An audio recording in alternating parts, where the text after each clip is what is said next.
Okay, we're going? Mm-hmm. Alright. Are we on the internet?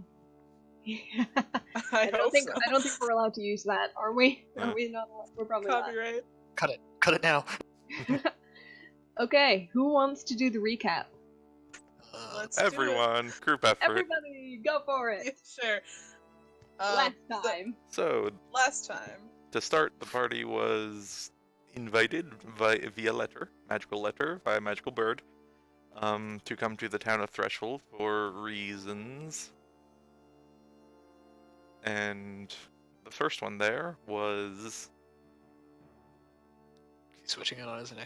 I think. Go, Pause, no, am I go on. switching? No, Alsana was third. Come on, guys.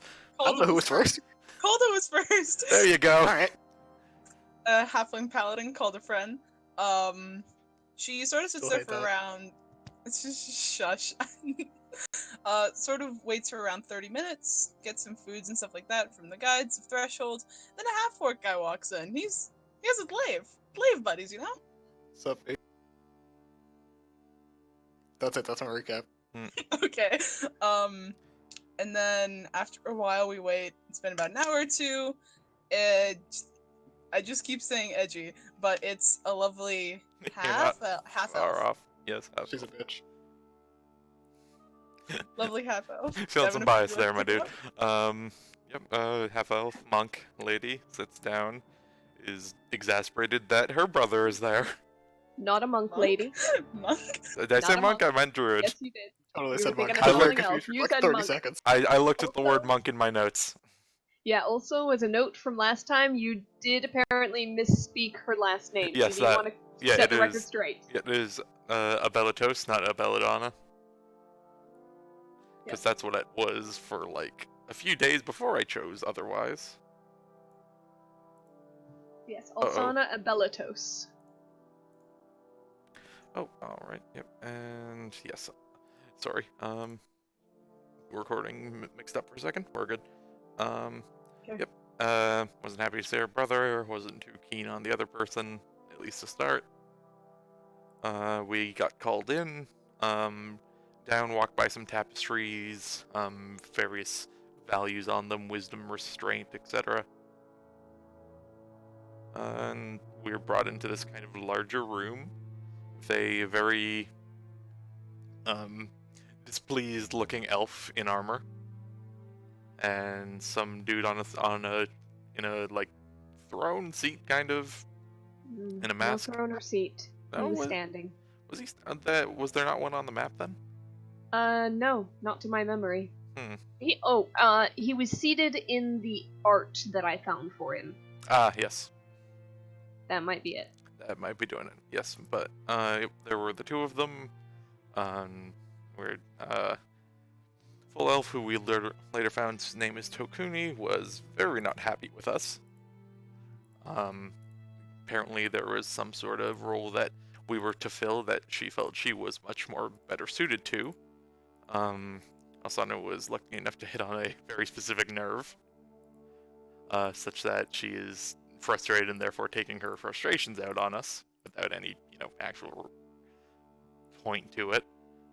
However, we're supposedly there to be tested, trial by combat, by the monk, whose name is Rodrig, and later found out a rogue, whose name we didn't quite know, but Kane took to calling her quiet. And Takuni joined as well, although she was not originally intended to. We proceeded to get our asses handed to ourselves. Takuni started off holding back a little, but after a good hit from Kane, kind of got into the swing of things even more later. Alsana got stunned right away and was just kind of stood there spinning until hopping on the broom. Kalda, what did Kalda do? Calda hit some stuff and went. Kalda was just down. laying in attacks. Yeah. Alongside Kane. Magic was thrown back and forth. Sneak attack happened. Kane went down like a bag of shit. Got brought back up by Ilsana and her healing spirit. Knocked down, brought back up. And eventually reached a point where Elsana's the only one left and sees that Kane clearly isn't getting much done, so she switched to a thunderstorm that technically shouldn't have happened in there, but we're rolling with it. Yeah, pretty much. If anything, it was actually a moonbeam, and don't worry about it, pretty much did the same thing, which was nothing. She also tried an ice knife on Tokuni, who was completely immune to it. Or at least the piercing damage missed, but all the cold damage was seemingly ineffective. Dropping some lightning on some others, and eventually, after some frustration, Tokuni just did an ice breath and got rid of any and all internal body temperature that was in Alsana. Hit the ground, and the group woke up, hearing a half conversation between Takuni and the grandfather she mentioned before, who apparently was the one who was choosing us, calling us there, making the decision that we were worth something. His name was Miashta Kladu, which, my god, if you think saying it is bad, I like, it was later that I actually saw the frickin' name on the little page.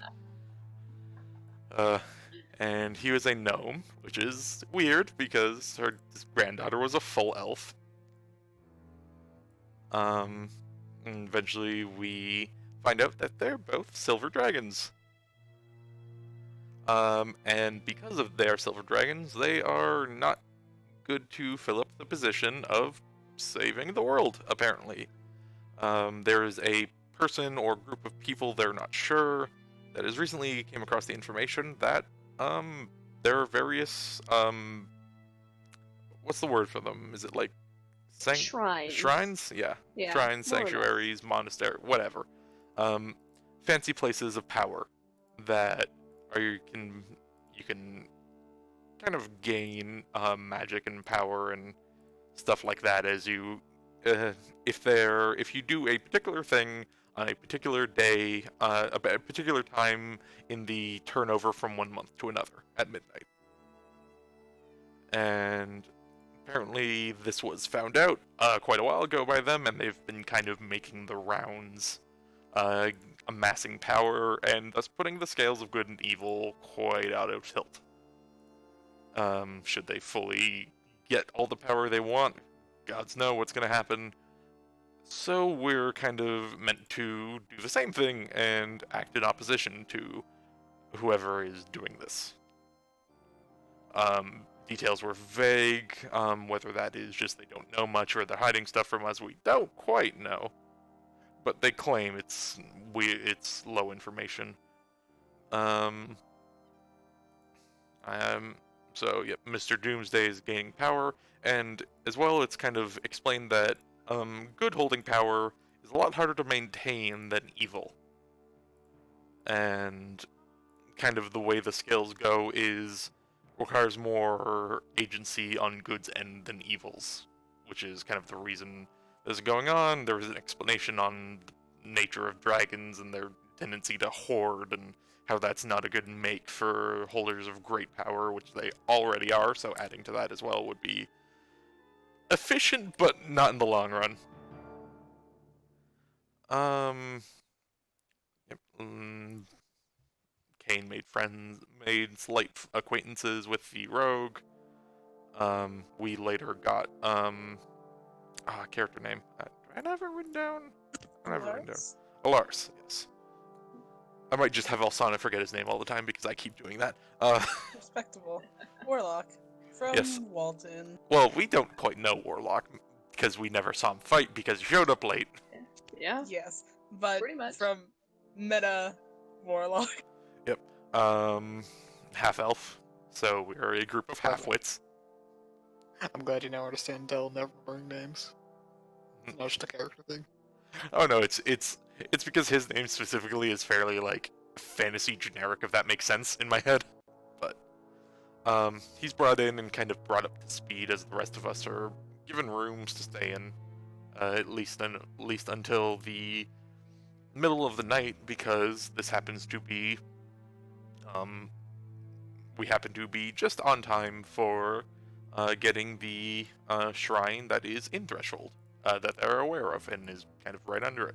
It's also part of a larger celebration with New Year going over, and people go and pray to it and get, little tiny shreds of power and potential and fate or whatever you want to call it.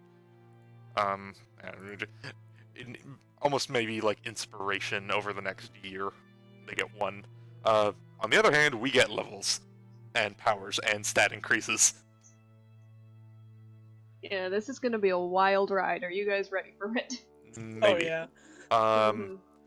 Kane stood back while Alsana, Kalda, and person Alaris. sure got in. Alsana made it clear to Alaris that he kind of owes the group one because he joined in without really doing much. Let's see. There was some stuff earlier about Kalda being lucky and just in general strong for a halfling. Kane is boring. This is just Alsana's personal points of view, actually, now that I'm reading it. The perils of player notes. Yep, we were given rooms. It was revealed. Well, Alsana did some rude probing like she usually does. Apparently, person. Alaris. I'm not even trying to remember at this point. Alaris. I'll just say it whenever you. He's not here to say his name, so goddammit. Fill it in. It's for the recording. It's fine. He actually has a wife and kid back in. Apparently, he's from the Sornwood area, and which is and as well, it was revealed, although not to Alsana, that Kalda also has a family. And Kane is kind of a, out for himself working man. So it's arguable who the most immature of the group is, but it might be Alsana. Fun times.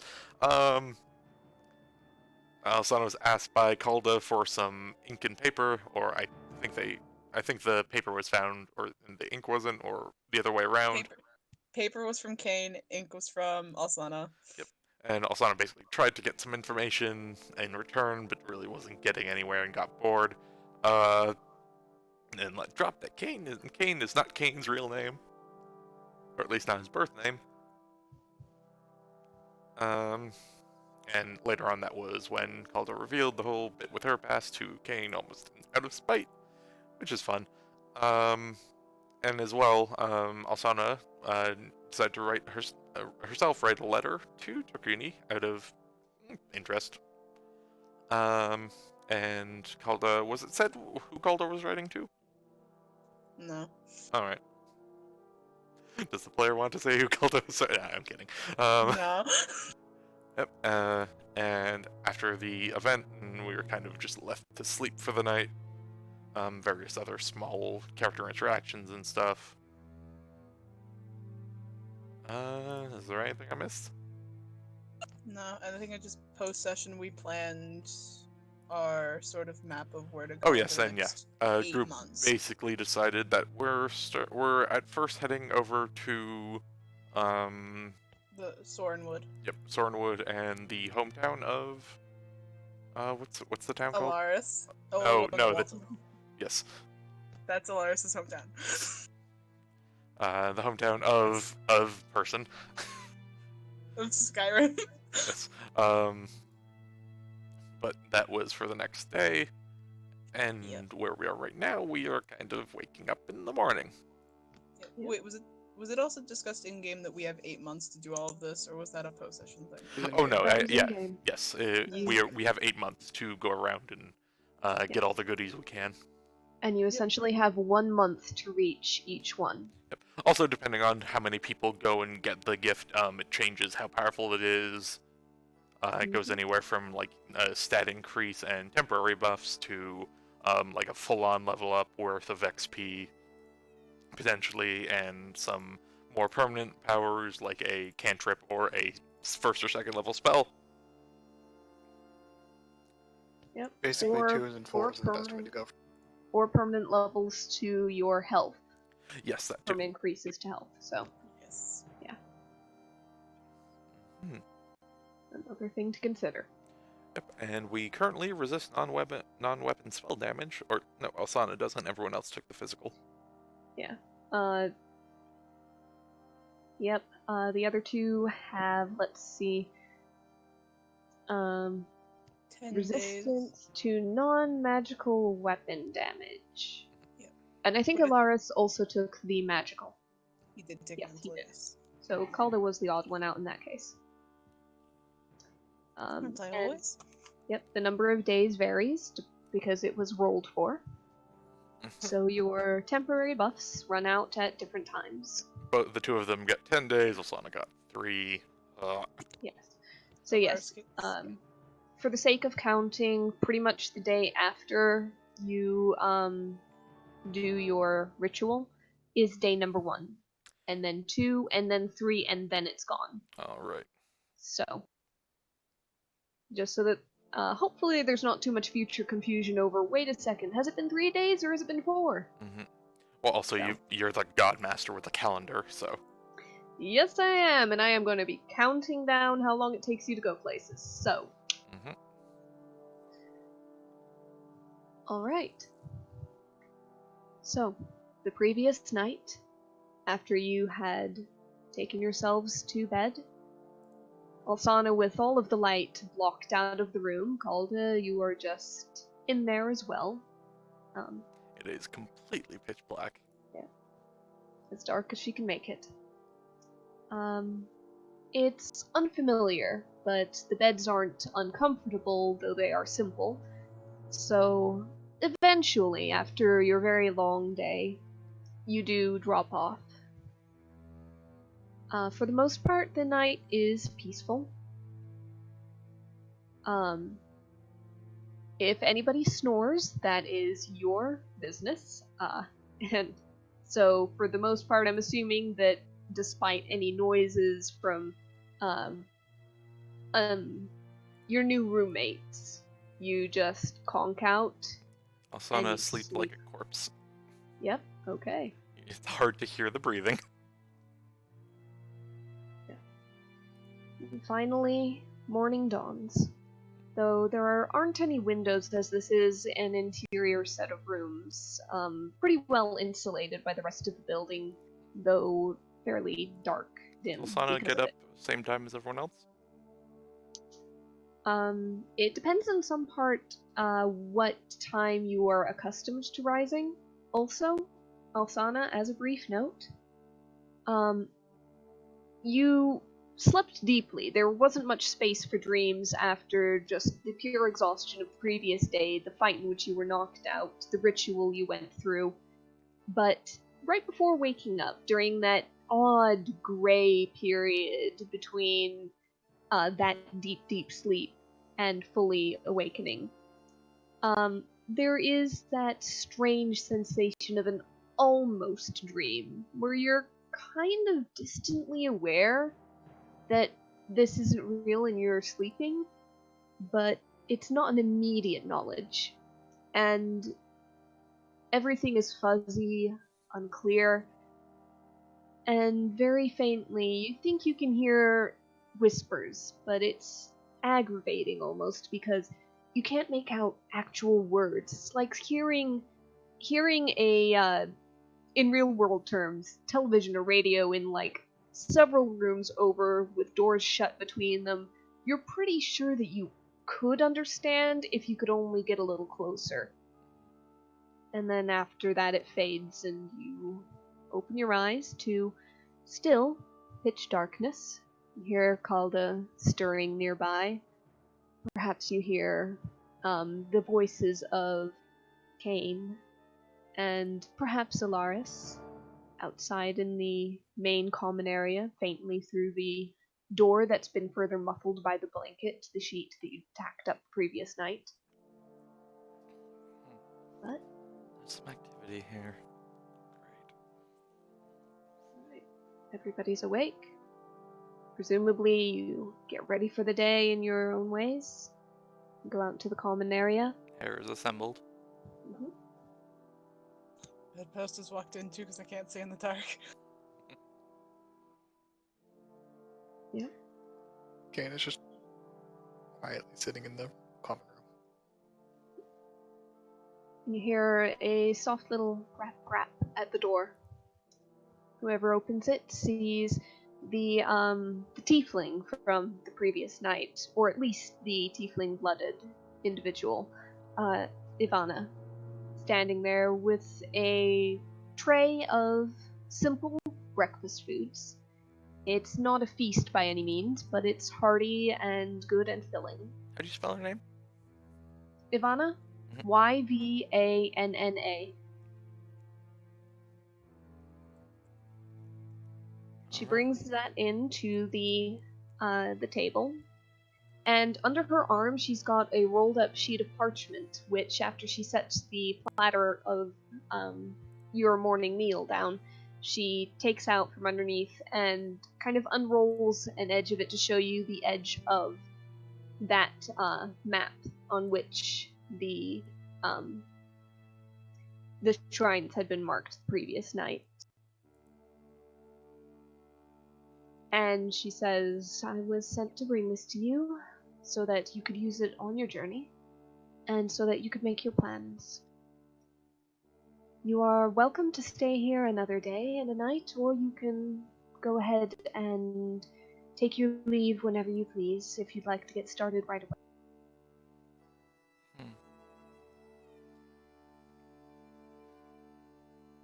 Althana looks to the rest of the group.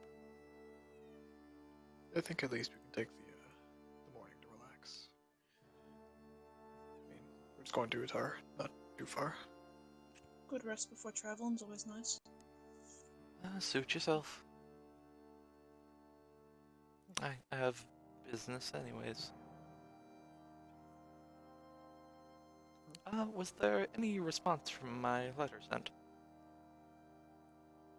She'll ask. Ivana kind of gives that slight shake of the head, but also the slight gesture of the hands that means she doesn't really know.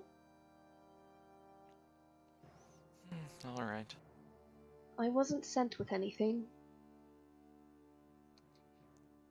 Did you happen to cross the, Did you happen to cross Tokuni at all today?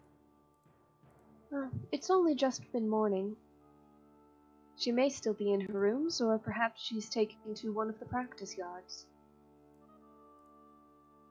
Honestly, she could be anywhere within the complex. Good to know, thank you. We were able to send that piece of parchment out, at least when the morning came. Yes, I took it up to our birdmaster.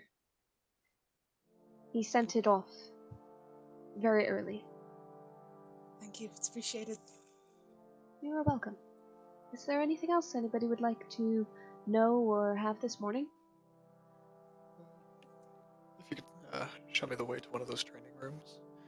I'd like to get morning exercise in.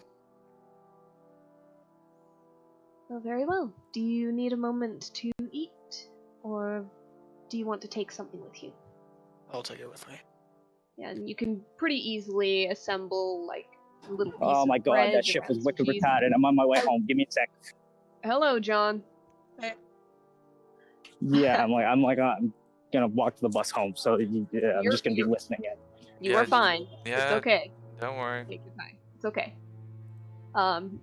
Kane, you can pretty much assemble a breakfast sandwich on the go, and something you can eat while you walk. Maybe my pull out just a little bit of his own food just to supplement it as well. Althana gives a grimace at this. Sorry? Althana gives a light grimace at this, rough food assembly. He'll kind of, as he's stepping out the door, says, Sword Stack, you wanna join me in the room or no?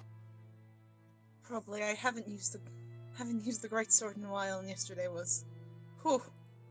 Probably. And Calder will grab just a roll and run out and follow him on her stubby leg. Glad I haven't got to actually have a decent training partner in a while. I don't know if I'm decent, but it's a good fight. It's better than a stick and stone like I usually fight with.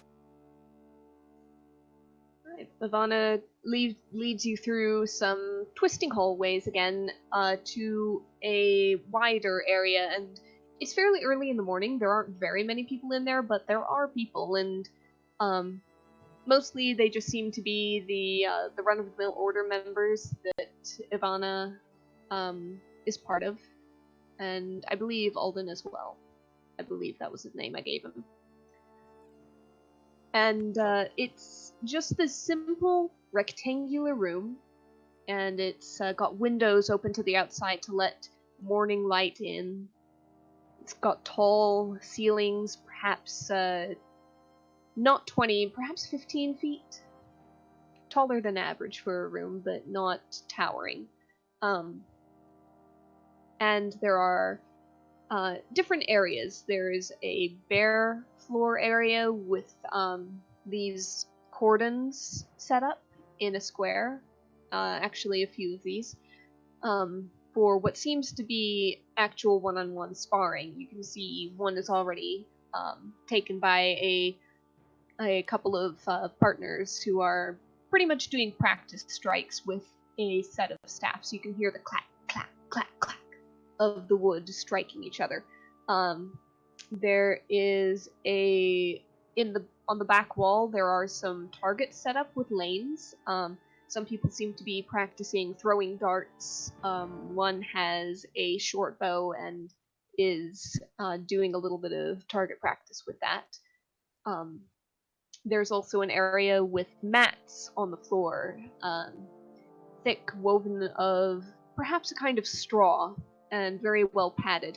And you see some people doing unarmed practice, especially with a number of grapples, takedowns, throws. It's not crowded. You have your pick of areas to choose from. And Conrad is inaudible. Oh no. Carla's gonna suggest going just to the one-on-one area.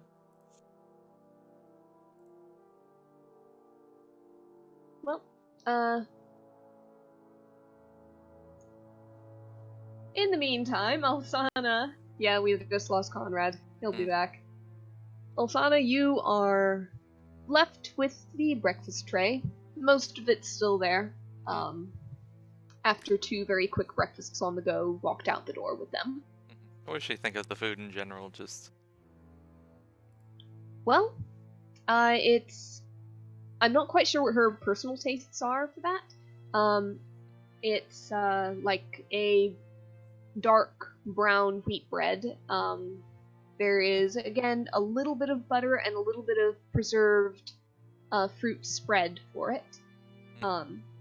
There is still that cheese. There are actually some dried fruits from, like, winter storage. You know, it being just on the tail end of winter, it's a little bit hard to get fresh fruits this time of year.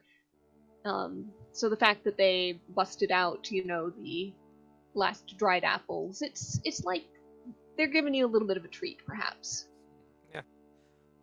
yeah, she'll munch on some apples, and when she's done, just kind of wipe her hands, look around, and kind of wander off.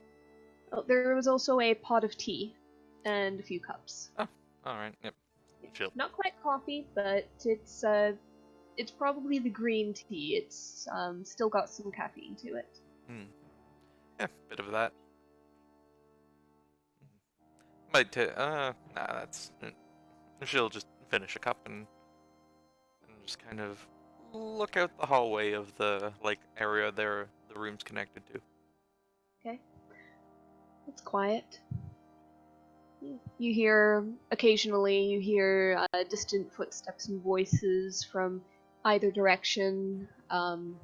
Nobody's walking directly down this stretch of hallway at the moment, but it's not... There's not a sense of abandonment. You can tell that there's... Hey, I ran into Brandon. What's up, assholes? We're recording, John.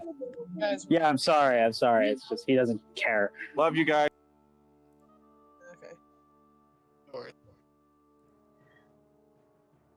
Anyhow.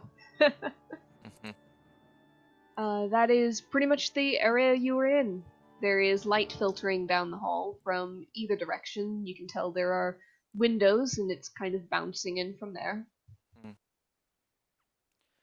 Looks like it's gonna be a bright sunny day, just as your druidcraft predicted the night before. On that, she might just give a check and make a little effect in her hand to see if it's going to change at all within the next 24 hours. Alright. Keeping in mind that it is very localized, so you're checking for 24 hours specifically around the Isle of Threshold, and you might be traveling. Let's go ahead and let's do this at random. There are charts for this, why not make use of them? I just need to find the darn things. Where is it? Where is it? There it is. Let's go ahead and roll 3d20. I want to see what you get. Sometimes I'll have plans, other times it's gonna be up to fate because the weather can be wacky, especially during changing of the seasons. Alright. Hopefully that one is just getting things out of the way. Hopefully. Alright. Okay. So, let's see. Could you real quick click on Druidcraft for me so I know exactly what details you're getting on Sure. second thought?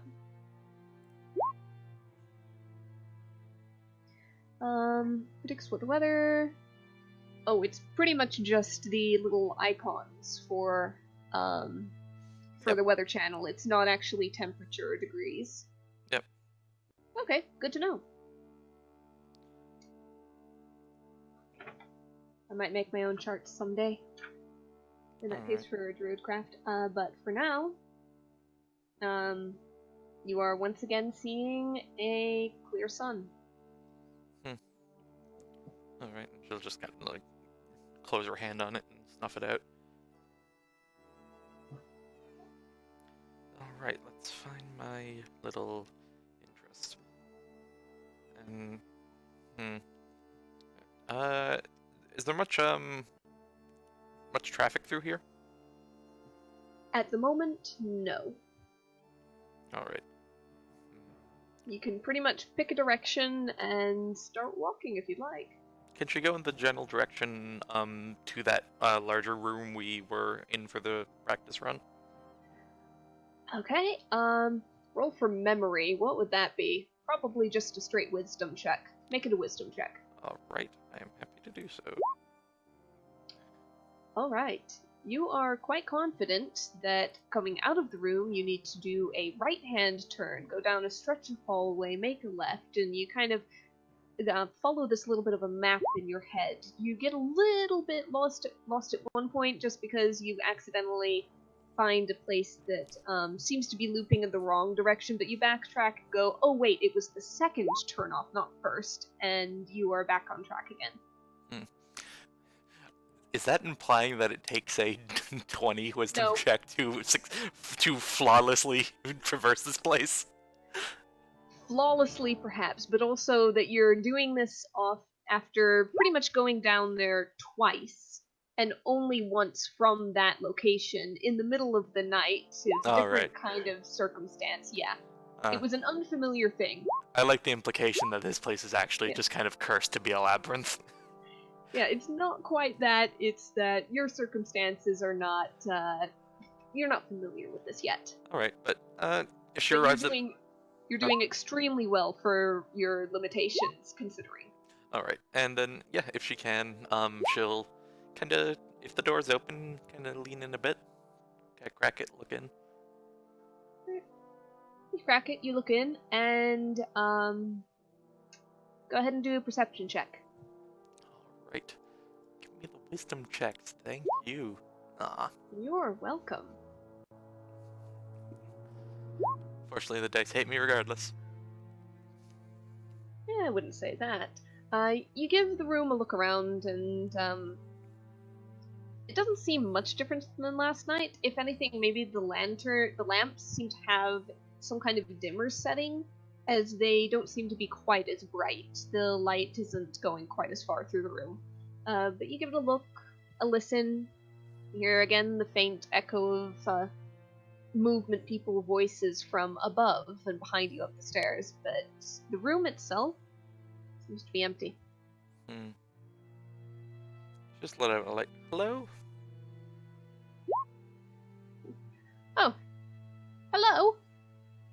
Is that you? And you see coming out from one of the side rooms, the old gnome from before, tap, tap, tap with the staff on the floor as he walks. Oh, I didn't think anyone was in here.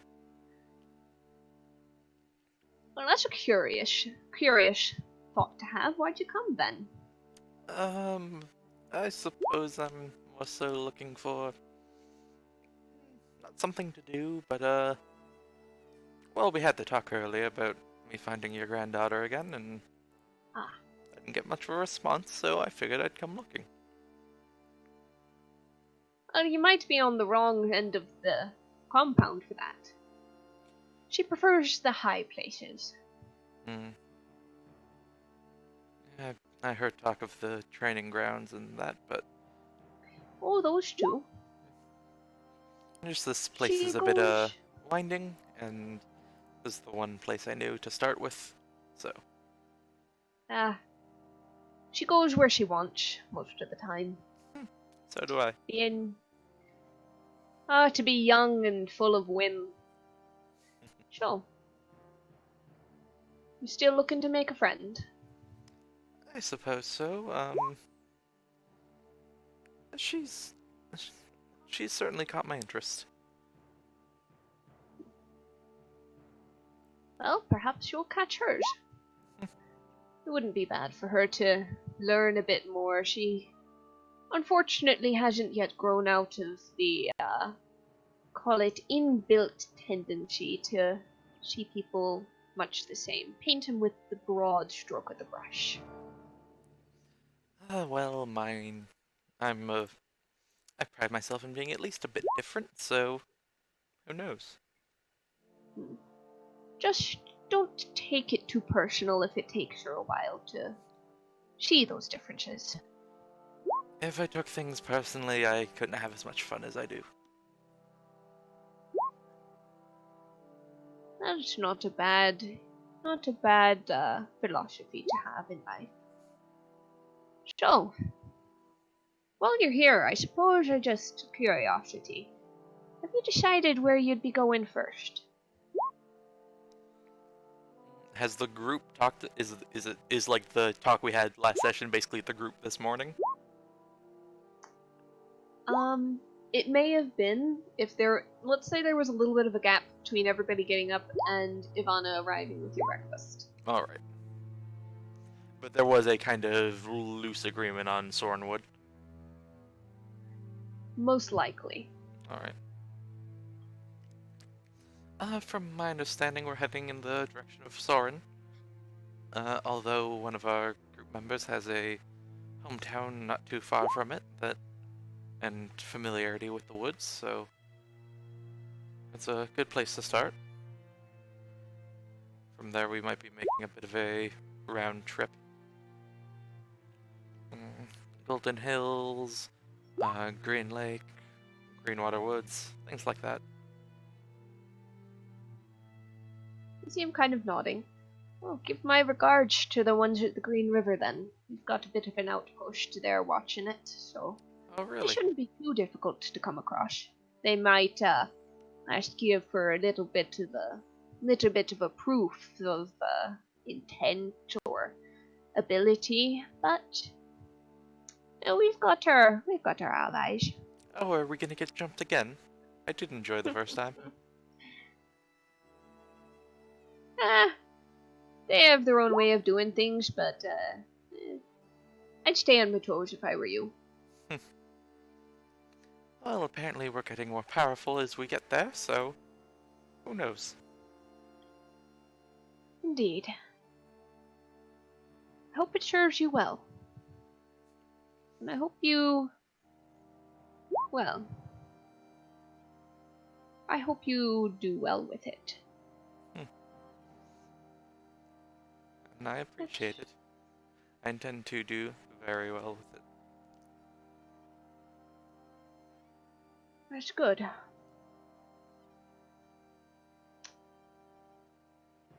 So, I believe you've got a certain granddaughter of mine to find. I believe so as well. Actually, there was a question that's kind of been in the back of my head, and, well, I hope you look to use it if it's a bit rude.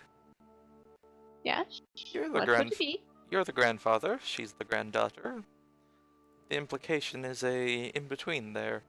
Is it formality because of the age difference, or... Oh, a little bit of that. I have been around for quite a long time. But then, dragons aren't born often either. Eh, no, mine, mine have long since scattered to the winds for the most part. Tokani came to me, young, but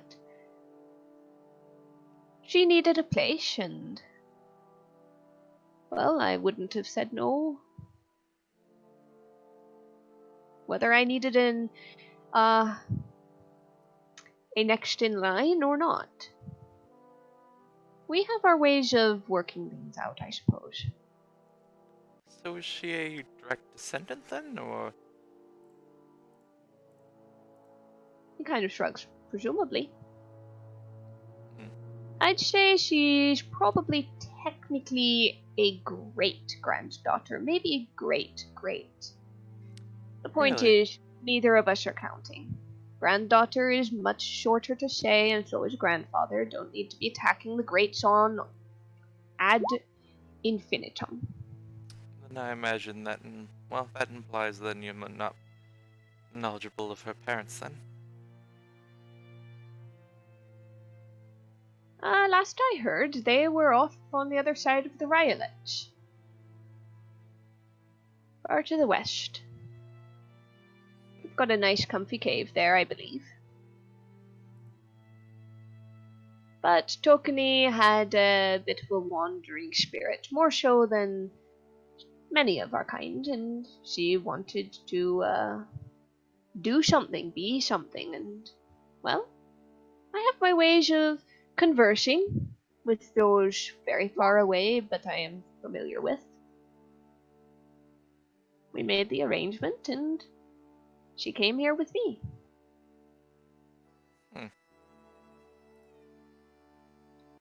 Though, speaking of conversing, I could perhaps send her a little bit of an ask, a little bit of a question, if you would like to know if she's amenable to meeting up before you leave. I had sent her a letter before. And And you came wandering down here. without much of a response, but the letter came with a warning that I might come searching anyways, should none come. Ah. One thing you should perhaps know is Tokane tends to be a little direct. She probably wouldn't have sent a response whether she intended to meet with you or not. If you're to keep wandering and looking for her, I'd go and check where you're staying first. Just in case. I wouldn't be surprised if you missed her, or, well, assuming she's gone looking for you at all. Still, I'll send a quick word to her. Just one moment. You see him hold up a hand.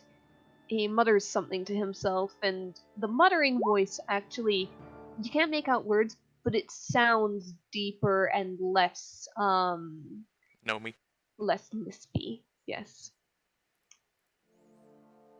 And you see a silvery blue light flare in his eyes briefly. Kind of tilts his head slightly to the side, as if thinking, listening. And he looks more directly at you again once the light fades. She'll be there. Oh, you're a doll. Thank you very much. Haven't been called that before. Now go on with you. Alright. I think I've taken enough of your time, although I guess you have plenty of it in the long run, don't you? All things have their time, Lash. It's a Yes. mistake to assume that anything is forever and ever. But that's something. Plenty of time is something to hope for. I'm aware. He And waves. And I do mean it to say, I hope for it for you as well. And she gives a wave back and goes out. All right. In the meantime, it looks like Calda and Kane have been having a blast. Okay, real quick. I can't quite make it out from the recording setup I've got going. What is happening? Apparently, they're having a friendly competition in the training room. Various sparring. You did target practice. Looks like a little bit of a banter. A little bit of betting going on. Yep. Alright then. In that case, also I'll hop on her, pull out the broom, hop on it, and tell it to head towards her room. Alright, does that function work when you're writing it? Because I don't remember the phrasing. I thought it was you just sent it someplace on its own. Let me look. check. Yeah, if you've got it, then. Yeah, because I just copied the text. Because I don't remember it being. You can send the broom to travel alone to a destination within 1 mile of you if you speak the command word, name the location, or are familiar with that place. Okay. Then it comes back when you speak another command word, provided the broom is still within 1 mile of you. Alright. So when you're writing it, you still have to steer and direct. Alright. Well, she'll hop on it anyways, just to not have to walk. Yep. She got an 8 strength. Muscles aren't all up there. Alright, you kind of glide up the stairs, coast down some hallways, startle a few. And she'll wave as she goes by. Maybe toss a flower at a few of them. Are you just you're just flinging druid crafted flowers off? Yeah, just little small lilies or things like that. All right. Try to get them in their hair, maybe. Go ahead and roll a couple of dexterity checks, just cause. All right. Let's see what that. Let's see 1, what 2, 3. No. Ooh. happens. Yeah, you get a little distracted. You get a little distracted sometimes when you're druid crafting and trying to throw the flowers and trying to aim for people's hair. You once you accidentally steer into a wall, twice you actually smack into a door frame. I imagine Not she enough does. damage anything but your pride. Yep, I imagine she does the kind of hit it, waver, fall off the broom, look up, and blow a piece of hair out of her face. Yep. But eventually she'll make her way back to where she's staying. Yep, you do make it there, and at the moment nobody's there except for presumably Alaris. Let's just go ahead and say that he is Schrodinger's Alaris. kind of yeah, he's sitting there looking over the map again. Perhaps making sure his stuff is packed. A small piece of lavender goes over his head. But if you stay there, then within a few minutes, you hear in the doorway, "You wanted to talk?" She turns around, hanging upside down, like by her knees on the broom. And looks over. Oh, yes! Kind of hops down. We can sit here, or if you prefer somewhere else. She kind of looks around the room. Alaris maybe gives a little wave. I don't know what his character is yet. Mhm. And she goes, "Yeah. Okay, fine. Follow me." Would you like She to turns ride? around. "I prefer flying under my own power." Indeed. I bet you do. She turns around and walks off. You follow. Mhm. She goes down a different set of hallways, and Also, is leads making you mental to- notes. and she leads you to a room where it's It's kind of like a meditation chamber. There's a fountain in the corner with trickling water, and instead of just like potted plants on stands, it actually seems that there is a small indoor garden of sorts.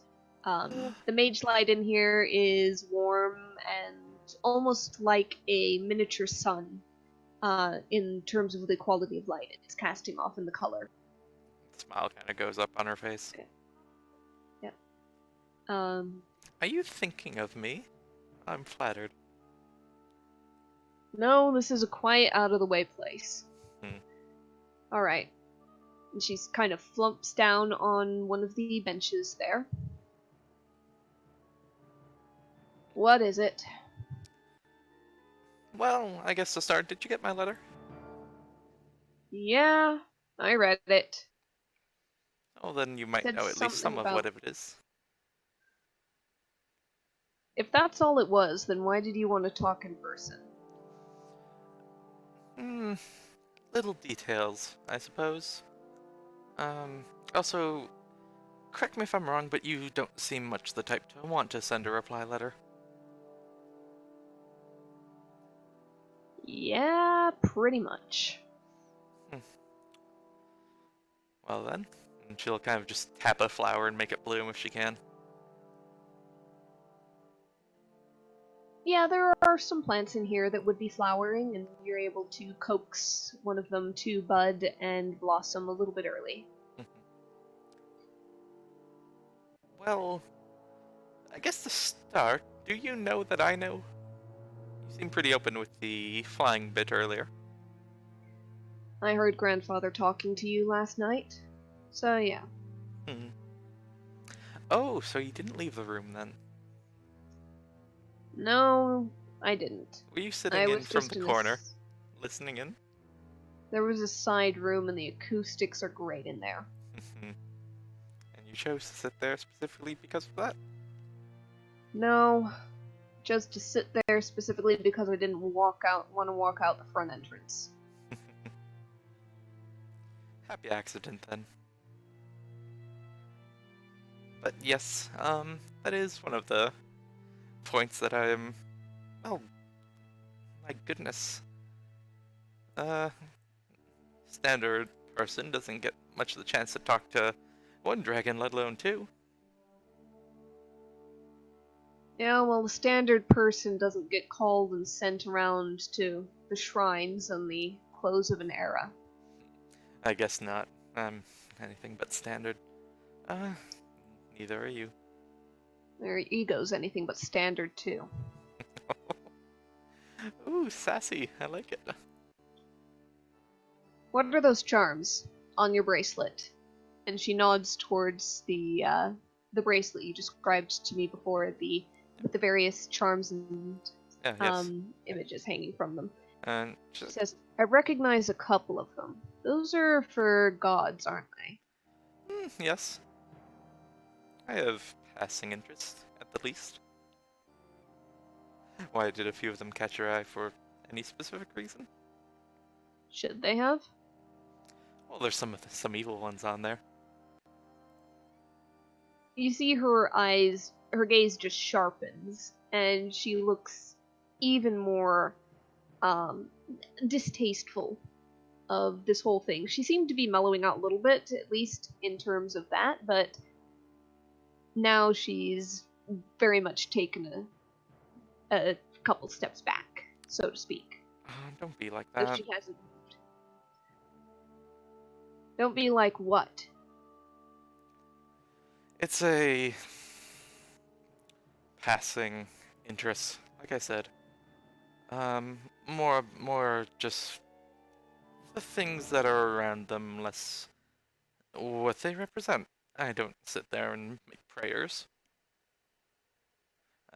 They consort with other gods that I would very much not like to send any goodwill to, but, well, it's a bit of fun. You think evil's a bit of fun? No, I think A bit of Evil both things. Evil exists. things, evil people. No, I think that there's always two ends.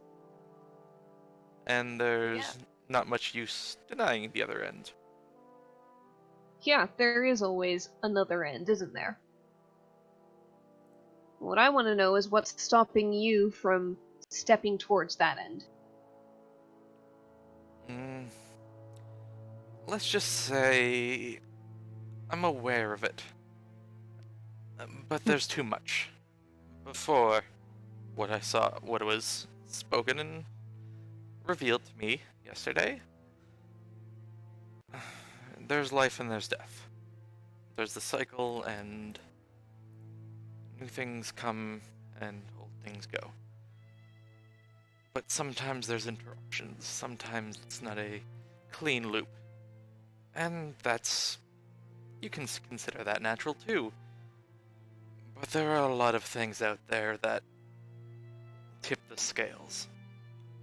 For every one of you that can keep powers in check and really has a net gain of maybe 0, there are the more colorful contemporaries you have that can raise a village with a single breath.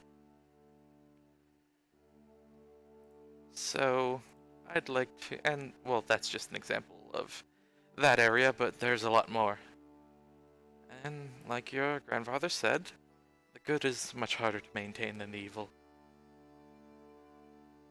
So I keep both in mind, but I try my best for the one. Oh, look at me, you got me monologuing. And here I came to know more about you.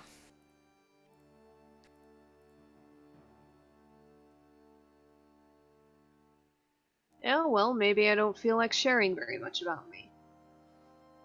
Hmm. Especially not with somebody who I don't know what they're gonna be.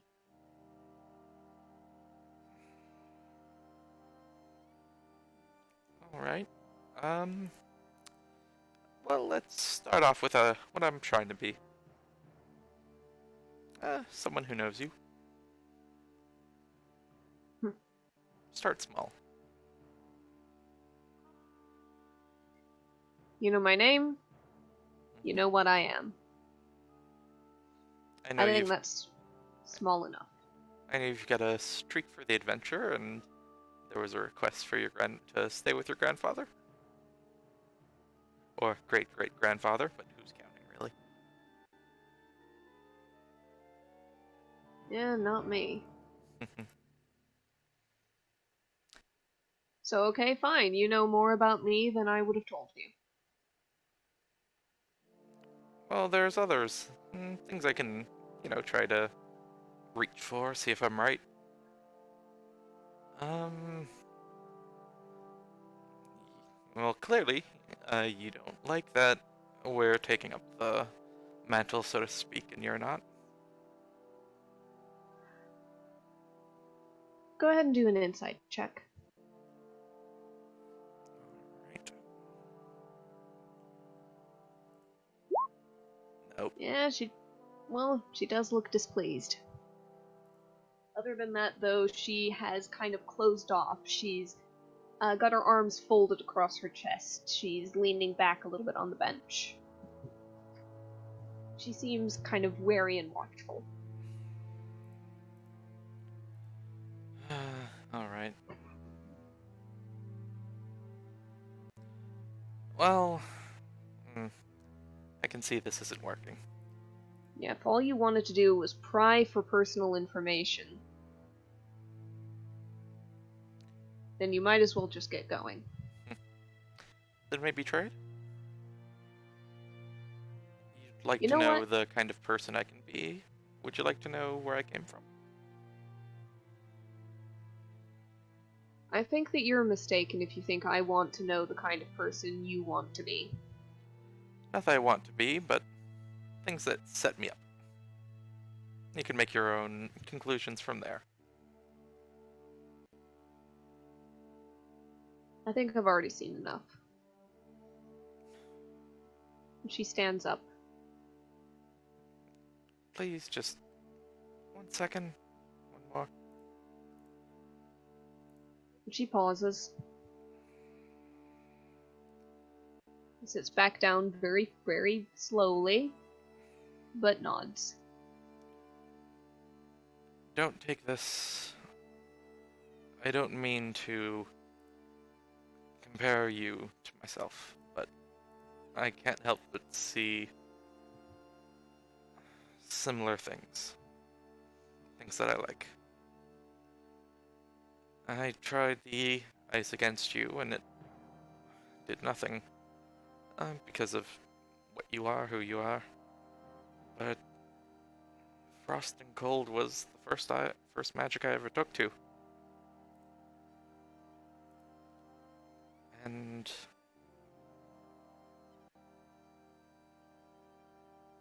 well, it'd be nice to have someone to just talk about that.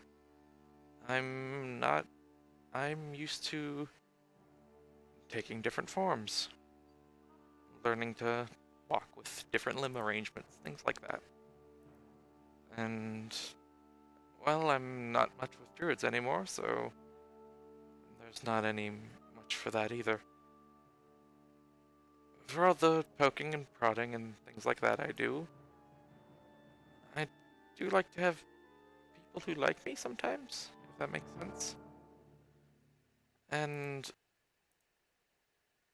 I do also...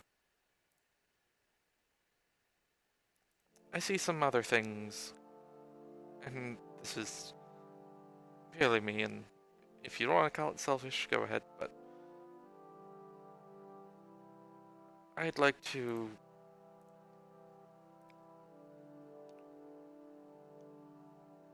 someone to maybe help me along in what we're getting pushed into. I'm jumping at the opportunity because I know if I say no, well, something like this won't exactly come around again. But I'm also used to slow progression. Basic magic that I learned from a young age to some of the more interesting things I can do now. But, I mean, you've obviously a lot more experience than me, just by numbers of age. You're used to gaining power over time, and you've got things that I'd admire. I pride myself on some of my cold and frost, and, well, clearly you're far better than I could ever do.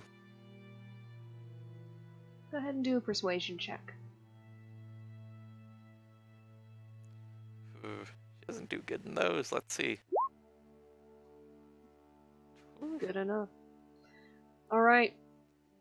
As you were speaking, at the start, Tokane was still in that defensive stance, but as you went on, it kind of began to loosen a little bit. And by the end, she fidgets, she kind of turns her head, scowls in a random direction, looks back at you. So what, you wanna talk, be pen pals or something? Are you offering? I was supposed to give you this, I wasn't going to, but now, fine.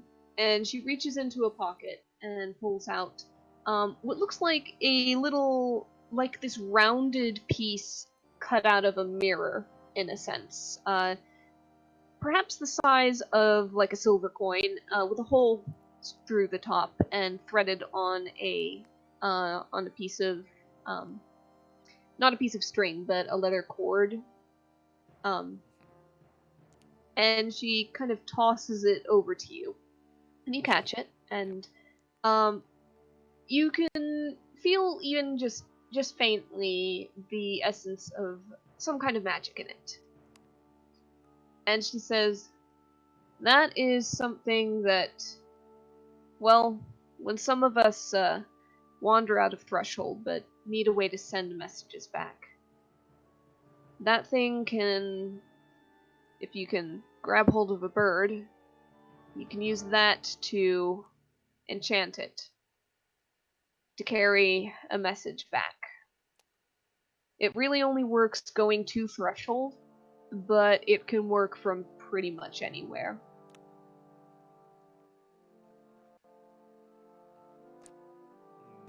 This I was smell. supposed to give it to you because maybe if you find some of the shrines that we've lost track of, you could tell us details. Mm. But hell, if you get a big enough bird, then it can carry a letter too. Is that an offer? Because It I'd be depends happy on what to you accept. write. I'll give information. I'm sure there's plenty that the Threshold would like to know. And who knows, we might even have questions or requests. We might be stuck in something and they might know something that never came up. But also, knowing where those shrines are, it's good knowledge to have. Yeah. Especially if we've got individuals hopping around here and there and taking it for themselves for unbalancing means. I'd like to not just stop this, but see if I can make it harder for anyone to try it in the future.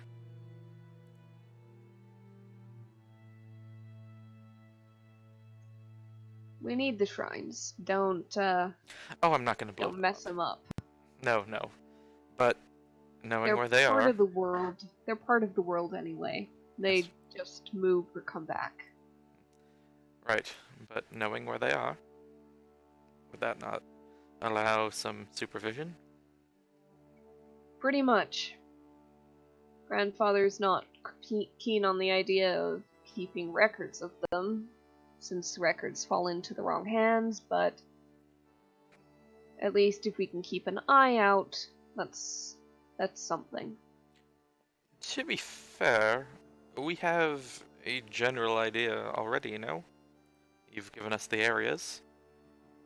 Yeah, You've given us where to look, and we're expected to do so. A small group of resourceful individuals. There's nothing stopping others with different motives to do the same. But having a guard there, having someone who realizes that the power's been taken, perhaps, that could do a lot more. most of them either are or were guarded by something, which is, I think, why they were left alone, but Really? we lost track. Well, sure, you know.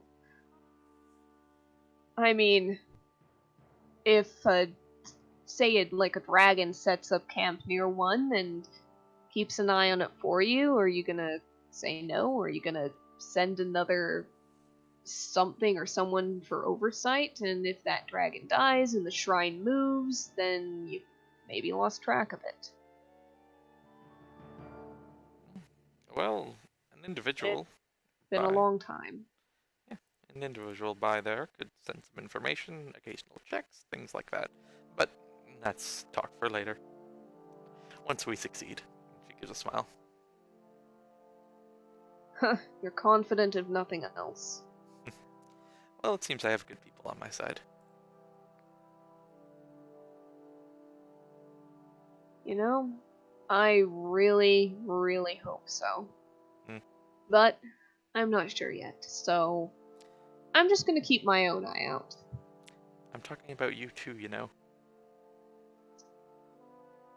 Wouldn't say I'm on your side yet, not until I know exactly what side you're on.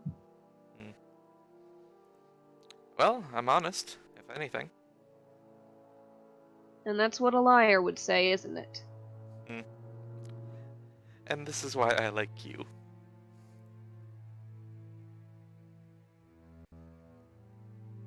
Because you're right. And when you've made a little habit of trying to get things out of people, well, you know to expect those kinds of things.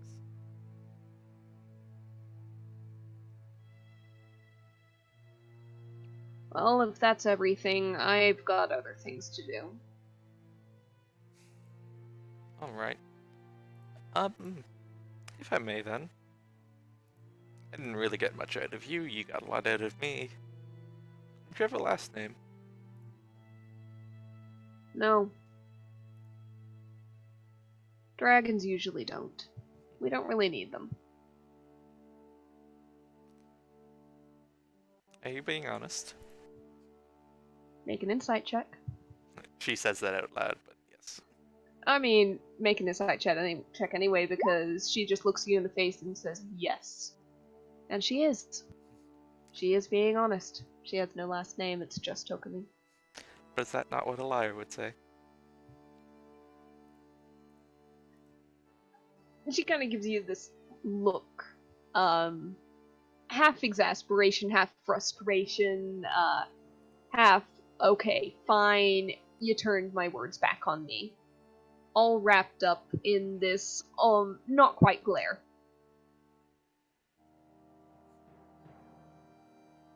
She turns, and if you don't say anything else, she walks out of the room, leaving you there.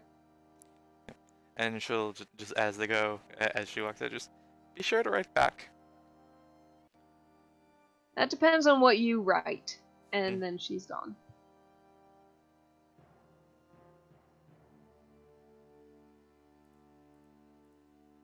Calda? Kane? Yep. You have spent a good long while in the training room, having presumably a grand time, going by that conversation you typed up in the chat. It was healthy competition. Healthy competition. You're fairly evenly matched despite the pretty stark difference in stature between you. As to kind of going towards those martial arts mats you mentioned earlier, Kinmeko, nothing against you. I don't think either of us know too much about unarmed combat. Mind if I ask for help? I think it'd be good if we both got help with that. I'm pretty beefy, but I'm not. I don't pack a punch sometimes. Not like them. Only thing I ever wrestled is my sister and an alligator, which are honestly kind of the same thing. An alligator, really? It wasn't on purpose. I dropped my, actually I sneezed, I dropped my sword, and it was like, oh, looks like it tastes a little half-orc, and then do what I had to do. Alright, well maybe we should learn how to wrestle, just in case another alligator comes up. Or Yeah, a secondary Alsana. Or if she turns into an alligator. she can do that now, can't she? I think. That's weird. Yeah, I guess sticking my hand in your mouth wouldn't be nearly as easy. Let's go ask for help. Oh yeah. Actually, you're kind of hungry. I wouldn't even want to if I could. Go walk over to the map and ask for help. Just basic stuff like, how do you not get thrown in your ass by someone who knows how to wrestle? Alright. So if you ask around, somebody is actually, there's actually a couple people on the mats. Let's say there's a group of 3, 2 are right now practicing, a third is taking a bit of a breather off to the side. They seem to have this rotating matchup. The one off to the side, kind of a larger guy, but he still looks like, even though he's got kind of broad shoulders and he's tall, and fairly strongly built, he still looks like he's more wiry than pure brawn. But you can go over. He's just sitting there taking a drink of water. Ken will kind of wait till he finishes the drink. Goes, mind if I ask for some pointers from me and my friend? We're rather inexperienced. Pointers in what? And you see him kind of eyeing you and your armor and your weapons. How to fight without all this steel and iron. It's a skill I never really picked up on. Most people just throw a punch, pack their weight behind it. Yeah, Are you I've seen asking some, for... I've seen some bigger folks try that and break their wrist. Figured I'd ask before I make that mistake. Alright. Yeah, sure. I've got a little time, and teaching makes you practice in a different way. So, let's see what you've got to start with. And he picks up this round padded shield, basically, that fits over his hand. Steps onto a different corner of the mat and holds it up and says, "Throw a punch right here." He taps to the center of it. Go Go first. ahead and Go just first, go look ahead. back to Calda and go, mind if I go first? Oh, go ahead. Alright. Roll strength plus your proficiency modifier. I'm just gonna make a weapon attack in that case, because it's the same bonus. Yeah, sure.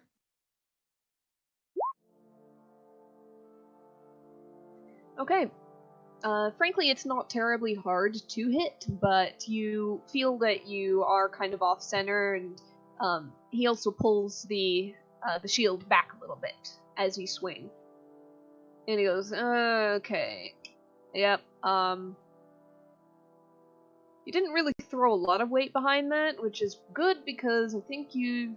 Yeah, hold on." And he takes off the mat and readjusts your fist so that you're striking more with the tops, with the front of the knuckles instead of, you had your hand kind of cocked a little bit. As you said, some guy could break his wrist. And This he makes spends inner me very happy. Yep, he spends just a little bit of time kind of straightening it out, showing you how to angle things, or rather not angle things, so that the force is correctly applied and allowed to travel, instead of just snapping at a point. You probably knew enough to keep your thumbs outside your fists, perhaps, but it was still a little bit sloppy, and after all that, he goes and has you try once more. Yep. Much better. Alright, you're gonna want to just practice those for a while. Are you looking to put more power behind it, or just be faster? Most of us go for jabs, and he very quickly the shield on his own hand. Just basic form today. I think like actual skills I can pick up from books and practice and people meet along the way, but gotta have the good basics first. Alright, and you as well? He turns to you, Calda. Oh, of course. Love a good punch. Right. He holds it low. He doesn't actually bend down or kneel down. He just shifts the position of the hand to a downwards angle, so that you'd be able to get to it. Go ahead and do basically a weapon attack roll using strength. Okay, I'll just use my athletics check. Sure. Alright, you land one pretty solidly. He does stop you and pull it back as well, and correct a couple things with your form, but you didn't have quite the same potential problem Kane did at the start. So he fixes those couple of things, has you go ahead and again. Alright, I really appreciate what you're doing to me. What you're doing with us. Thank you so much for that. Oh. Alright. It's actually about the same. And if you want, he'll spend a little bit of time with you. You don't get up to actually one-on-one sparring, but he does pull out a second shield, and he actually has you guys switch off who has the punch shields on their hands and is putting it in various positions for the other to attack, versus the other way around. It is a little bit of a challenge given the height difference again, because Kane, you're having to punch down when it's Calda holding the shields as opposed to the threshold individual, and Calda, you are having to punch up, but you're probably a little bit more used to that. Yeah, Calder will try and like balance the shield on her glaive to get it at a point. Kind of, he'll ask her not to be like, don't worry about it. Never know when you might have to punch a halfling, you know? Hey guys, ask this guy's name. See, I'm a good person, so I'm not going. Well, yeah, thank you very much for your help, Mr. Samael. Smile. Got it. Thank you. As the shield falls on Calder's head, as it falls off the glaive. It's just padding and a little glove on the back. It doesn't hurt that much, but it does kind of sadly off the top of your head. How do you spell smell? Yeah, you're never gonna come across this guy again, probably, but fine. Samael. Thank you. Devin takes his new role as no taker very seriously. Oh yeah. Paula's just gonna be like, how about not punching halflings? Let's punch a gnome. Only met a few gnomes that I like, but if you insist. Pretend I'm the most dickish gnome you've ever met. Does my sister when she was younger count? Could. Alright. Sana sneezes. Yep. Get an itch at the back of your ears, and you have this terrible feeling. Somebody's talking about me. I wonder who. And they'll just keep practicing for about half an hour or so, and then be like, alright, I think it's second breakfast time. Oh, now you're gonna get on halfling meals. I just got off of them. I mean, it sounds like a very fun lifestyle, frankly. Well, if we have the resources, second breakfast it is. Let's see if anyone else would want some. Unless you're not comfortable with your sister being here, there's no tension. I lived there for a long time. I don't mind her being around. Yeah, you seem to have, from what I've heard, been alone for a bit.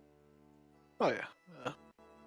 Not half my life, but, you know, as age tends to be how it works out, you know? Yeah, it's good you're not alone now. It's always good to have people. Always good to have friends or family. Right, friend? Yeah, friends are always good. I think of bacon. You? Yeah, I'm in the mood. Let's do it. Alright. Thanks again, Samuel. Yeah, no problem. Yeah, just so you know, around here, second breakfast is called if you have leftovers from breakfast. That, Well, if everyone has leftovers. If everyone has leftovers and No. no one wants leftovers. No, the only people who have leftovers are the ones that don't eat all their breakfast at breakfast. I don't think I've ever seen Alsana finish a whole breakfast and we ate hers. I'm gonna take from the plate. Let's go. Yeah, Racy there. Oh, that's on fire. Calder's gonna try and revolt herself with the blade before they leave the training room. Both of you get to make a wisdom check. I'm going to kind of combine it into an average to see if, as you race down the hall. Yeah, no. Damn it, Calder!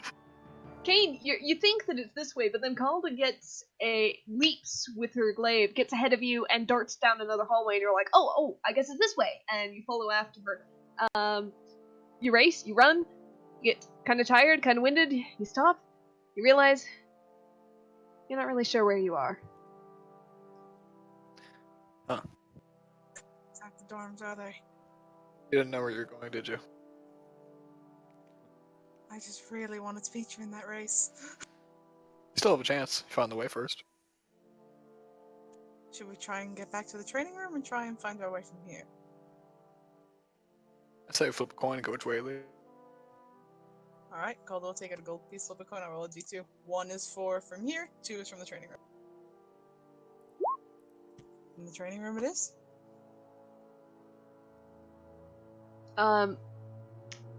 Do another wisdom check.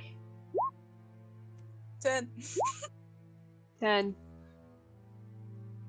You were running so fast and so helter-skelter, you're not quite sure where the training room is.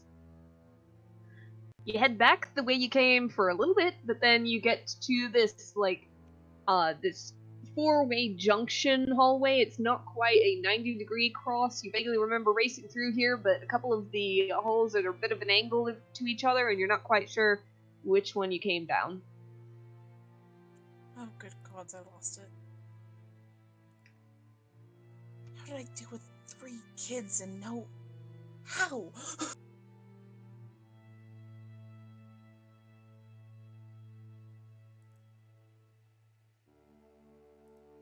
Is there a cane there?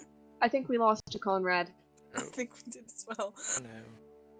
Yep. Don't worry, he always falls asleep while running through hallways. Test. There you are. Yeah. Yep. Hey, Ty. You haven't clicked on Halfling Luck, have you? No. Oh, yeah, you should have re-rolled that. Have Halfling Luck, it does it automatically. Does it really? Yeah, it does. Yeah. If you It's hit so that nice. little thing, It just says this. No, that's lucky. Go on, edit, and go to traits. Oh wait, let me see if I'm. Okay, I'll click it on there. Fun facts: halflings. What? Oh, halfling luck. Boop. Yeah. As long as you have that applied, it'll automatically reroll a 1 if you get a 1. Oh, that's fun. So Once, should I? but Yeah, once. If you get 2 1s, then you're just out of luck, but, So should I reroll that 1-1? I'll take the 10 as that one. You still got a little lost, maybe not as much. Roll another wisdom check. I'll combine it with 10. 11. Alright, you weren't as lost the first time as you perhaps thought you were. I'll say in the distance you can kind of hear the clack, clack, clack of staves and the swish thunk of arrows and the occasional dart. The shouts and grunts of people either punching or kicking or taking hits, landing on mats. And based on that, you can kind of maneuver your way back to your starting position. Okay. And just looks at her and goes, we should just ask for help, shouldn't we? Probably. Sticks his head back in and go, Samael? Samael is currently in a headlock, but he kind of grunts, "What? Never mind. He'll look for someone Just who's not busy. give me a minute!" And he takes out the leg that's of the person who's holding him, and they both kind of land, but Samael ends up on top and gets out of the headlock, puts the other guy in a pin. What is it? What? and you said we wouldn't run into him again. Yeah, I'm sorry. We We got lost. we have no idea where we're Neither do I. One Door? second. All right. Come on, tap out. He puts further pressure, and the other guy finally on the mat. He gets up, lets him up, gives him a hand. Okay. Where were you staying? Sorry. The door? There's a lot of dorms. Oh no. Do you have any idea where the attendants for the kitchen might be? Kitchens, those are downstairs. And he kind of gives you a few directions, little bit of a different way, and you can follow them. And you find this bustling kitchen area in the middle of cleanup after everybody had eaten their breakfasts. Some people seem to be preparing some simple stuff for lunch. There seems to be some long-grained rice cooking in some big pots over on the side. Some broth being boiled up. Yeah, you found the kitchens. There are lovely smells wafting through the air. This is better than the dorms. I figure worst case scenario, we're still lost, but we get food. Will they give us food? And he's gonna look around for any attendants he might recognize. Give me a perception check. Yeah, just a lot of people. A lot of various people. There are high counters where various humans and like a few half elves, half orcs, a couple who seem to have a little bit of tiefling in them, are standing and preparing stuff. There are lower counters for the gnomes and halflings and the occasional dwarf. I was gonna sigh and go over to the halfling little, Very much chaos. like the Mhm. go to like the shorter, like areas for preparing. Just like to find a halfling, just speaking halfling, just like, hello, do you know where? You know the people who? Hello, are you new help? Here, very good. No, Few I'm not. movement Not blocks. new Here, help. take this Not knife. new help. I'm gonna give Not you. new help. Oh, sorry. Not new help. Sorry. Sorry, I'm visiting here with some people. We got cold here yesterday. Hi, I'm Colda, by the way. We don't know where we are, and we know like there's been a lot of food delivered here, and we're trying to find our way back to our dorm. But first, we're a little hungry. You remember second breakfast? Second breakfast. Well, there's not really much to go around for second breakfast, but tell you what, if you don't want to cut up these carrots, I can go ahead and spare a couple for you to have a snack. As for the dorms, I have no idea which dorms they are. There are quite a few of them. Yeah, I don't know. And as you're standing there, you hear a voice behind you, say, "Oh, is this where you got off to?" And you turn around and you see the male who'd helped you, the guy who'd helped you the other day, Alden. Oh my! I'll do a hug him around the legs. We're a little lost. Whoa. Well, you definitely seem relieved. Yeah, you definitely a little bit lost. This is the east end of the building. I'm pretty sure that you were put up in the west. We got led here for food. We were in the training area. Got lost from the training area, made it back there. Couldn't find our way back to the dorms. So, at least we got food. Yep. You got food, and you have a carrot in each fist, one for you and one for Kane. I'm just gonna like swing one of the cane. Let's start munching, Do you want me to show you the way back? please. Please. Okay, I can. Yeah, just follow me. Takes you up the stairs, through some hallways. Yeah, this place is, takes a little getting used to, doesn't it? Is it intentional? I wouldn't say it's intentional, but, you know, spend long enough in a place and keep it all fairly uniform, and that's kind of what you get. I think it's a fairly good defense. I suppose, if we ever needed it. And decent hazing for the new hires. And for the new visitors. There might be a bit of that. Yeah, mostly it's just that this place started out small, but then new additions were built on and expanded and occasionally taken down and rebuilt, and, well, in the end, kind of end up with a bit of this, and he waves a hand towards an adjoining hallway that just kind of makes this T intersection with the one you're going down, and seems to curve around, and, from what you're seeing and what you can guess, you'd assume that some rooms come in various shapes and sizes. Well, we appreciate the help. Yeah, no problem, though, yeah, probably don't want to wander too much, or if you do, try and have a way to get back.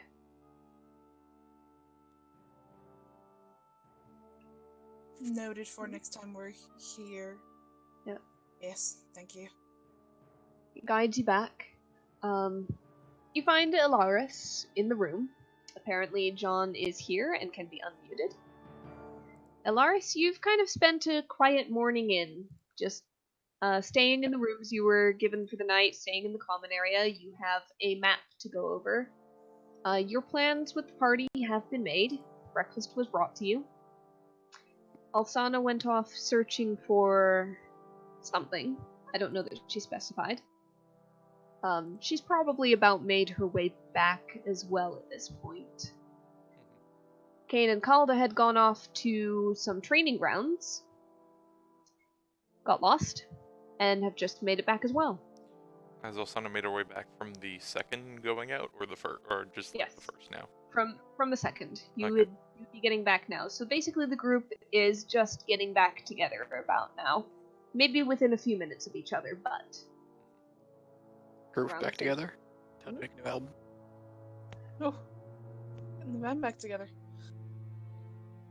Osana is once again kind of hanging from the knees off of her broom, kind of midair.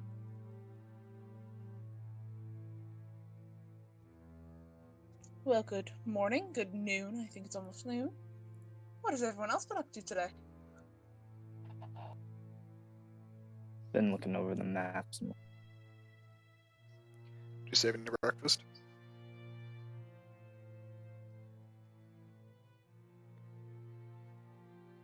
Yeah, there's a question, Ilaris. How big of an appetite do you have? It's a fairly, a pretty big appetite. So there might not be much left on that platter. Yeah. I just finished off the tea, and there's really just crumbs. Oh, Shucks. guess no second breakfast for us, I'll get used to it. Why'd you need a second one? because it's tasty. Halflings. But you... It's never- part of being Can't be eating. I never got physically that. active. Can't be eating too much. Needs to stay in shape. Also, I kind of like ignores that and just like, I never got the more food when you're just less body mass to maintain in general. Do you see these muscles? I need to maintain them somehow. Right. Plus, you get hungry when you get hungry. Sure, you it's a get- cultural thing. You get hungry when you train. Oh, is that what you two were up to? Seems like a good way to increase our knowledge. That's... If you say so. Speaking of, everyone ready to get going? I suppose I've yeah, not much else to should do be. here. I think I'm prepared. Just go to grab my lantern. And she'll also just kind of like put her arm out where the little amulet kind of dangles from around the wrist. Also, I got this if we'd like to send anyone back to here. We can just do that. Cool. So long as we have a wildlife with possible flight and of decent size. Birds always did seem to like you. Hmm. Mostly the ravens, though. Well, they are the smarter of the birds. Wouldn't know. Haven't got a chance to ask them yet. Oh, how unfortunate. She kind of pulls herself up onto the broom. And just floats down.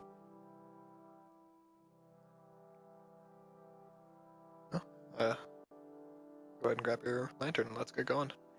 All right. My little, Both my will little just boat. run. Grab it. my little boat should be able to get us to Utar. Alright. It doesn't take much to pack. You'd all probably traveled fairly lightly for this. Kane is Um, always packed. You are actually given some basic provisions, rations, water, etc., in order to see you on your way. Go down to the docks, where you'd left your small boat. If you want to go ahead and describe your boat, if you have anything specific in mind, go ahead. I believe it's just a simple sail and... Yeah, it's got a pretty much a foldable sail. And compared to most boats on this lake, probably more flat-bottomed. But otherwise, relatively normal. Can fit probably like 6 to 8 people, I think. Okay. So with the four of you, there is plenty of room.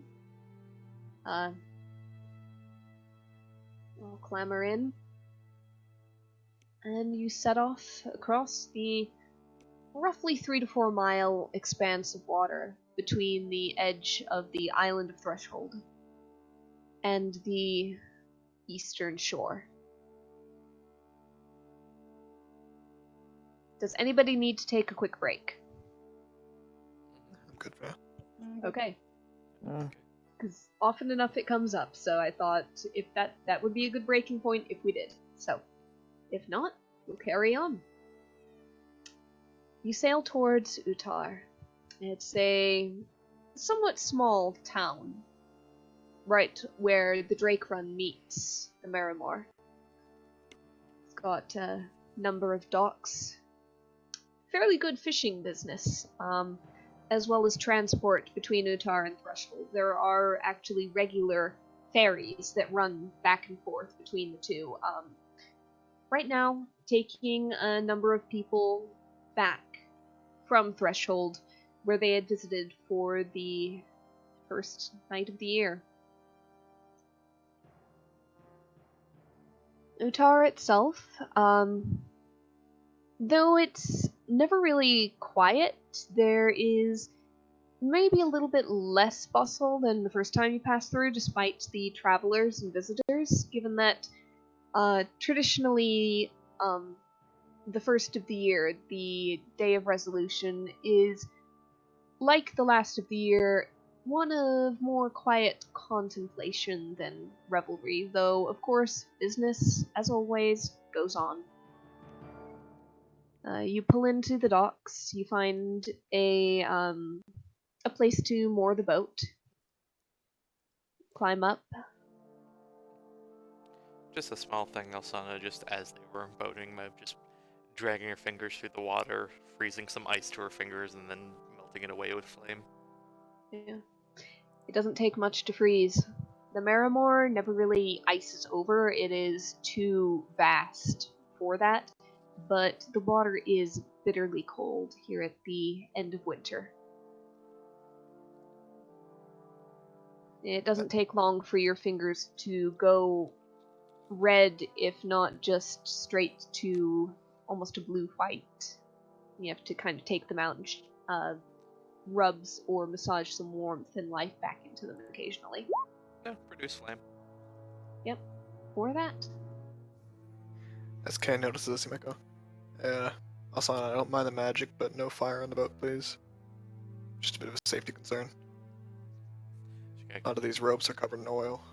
She kind of gives a glance over. Really? We're surrounded by water. Yeah, and it's preferable to keep that out of the boat. If any flame catches, I can turn it out. Well, it's your responsibility if it does. Speaking of, it's one thing I gotta mention as we head on the boat. Don't want to be a bit of a stick in the mud, but on the boat, I'm gonna do my best to keep you all safe. So if I say something as the captain, just unless you have a very good reason not to, please follow the order. I'm trying not to keep it too intense, too rigid, but I want to keep it as safe and as quick as possible. Oh, is that why you took to boating? Oh, frankly, I needed the money and I found one on the docks. Repaired it. Did what I needed to do. Then just maybe a happy benefit. You get to tell people what to do and stuff like that. Yeah, although most of the time it's the tourists that tell me where to go. I try to make sure they don't fall out, get eaten by a crocodile or an alligator. That makes you feel important. Sometimes. Wouldn't it for you?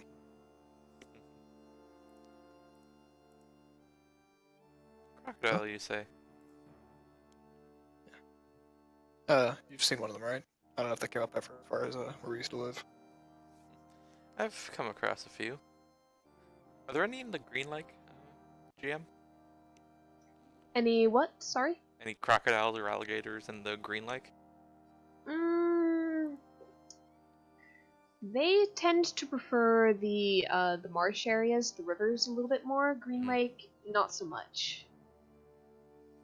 There is a possibility that there might have been some if there was a little bit of like marshy ground where it ran through the forest, or in the Green River, but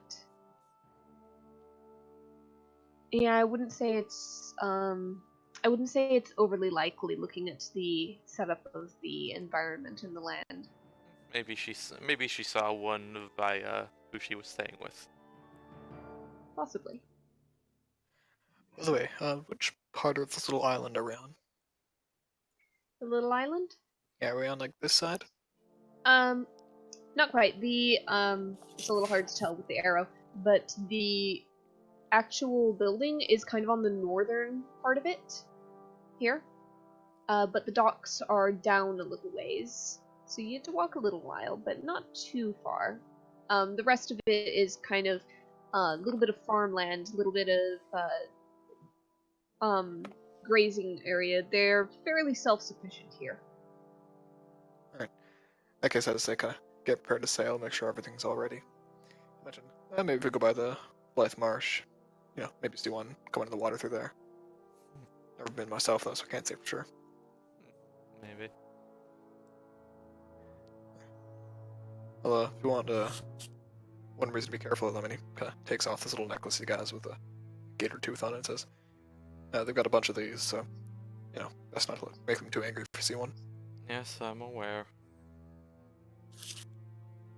Oh, come on, thought you were all into charms and baubles. No, I'm saying I'm aware that alligators have teeth. Suit yourself. Puts it back on and get the ship going. Alright. Someone's John? got background noise, John. Yep, Yep. I muted him. Thank you. God damn it. Yeah, You still got it. just a bit. Let me know when you're good, John. Alright. You sail across, you reach Utar. You find a place to dock and keep the boat while you travel overland, over the roads.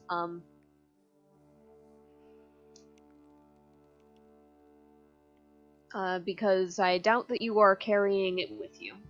Yeah, no. If Yeah. there's a vaguely reasonable docking area, we'll just kind of leave it there. Yeah, you're able to get some basically long-term docking arranged, kind of in more of a sheltered area, out of the way of the very regularly used in and out docks, kind of towards the front. You get it stowed, and you set out on the road.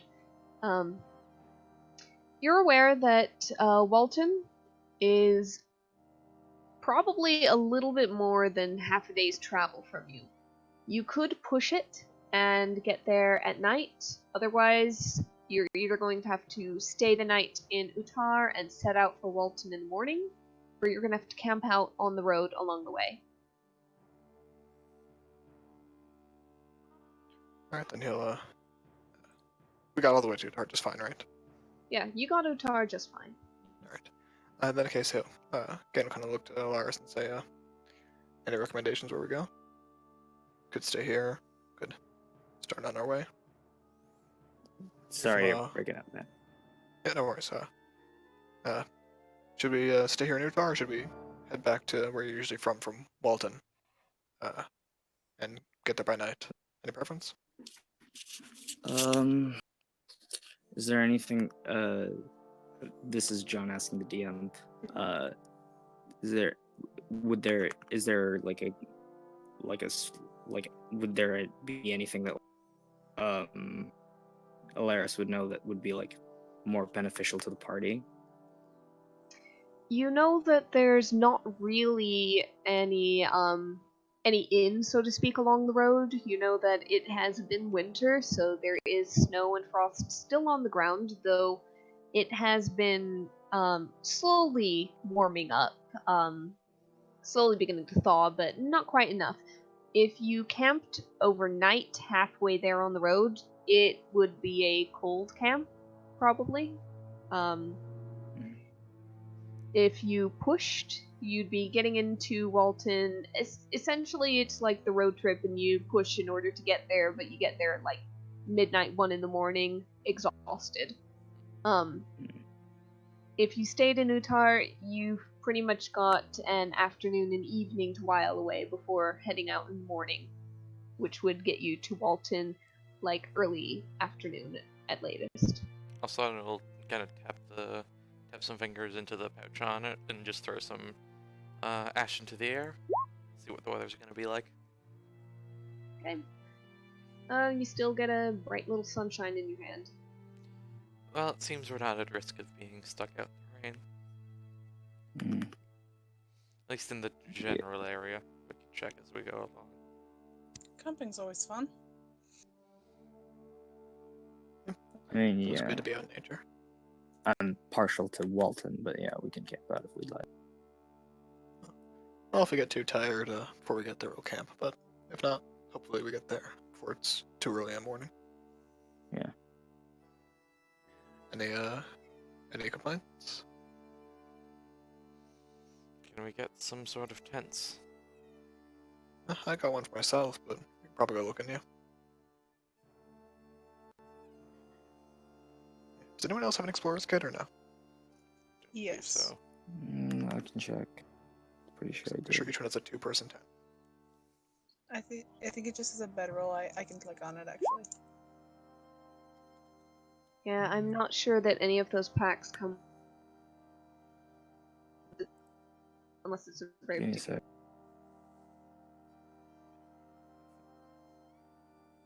sec. Can Kane try his? Is it big enough to pull out of the bag? Ooh, that's a good question. Like a foldable tent, or just You like know a what? canvas that's big enough? You know what? You could probably. Huh. Given packing, you could probably get a tent into the mouth of the bag, and it is a new day. Give me a luck roll. Ooh. Ooh. More or less will work, but not ideal. It's basically you pull out a tarp and a few pegs, and you get the impression that you're supposed to prop it up on some stick with some ropes. Okay. Looks like, I got enough. I've done Worst that case scenario. before, but It'll cover one person. Yeah, no. not ideal. Yeah, no, Alaris doesn't have a tent or nothing. Well, then shall we find a general store? Might as Probably a well. good idea. Alright. You head up from the docks, and for the immediate area, it is mostly stuff that's very specific to the boats, the fishing, the ferries, the basically anything from or of the water. But as you go further into the bulk of town, you start to see a little bit more, a little more variety, and you do come across a general store.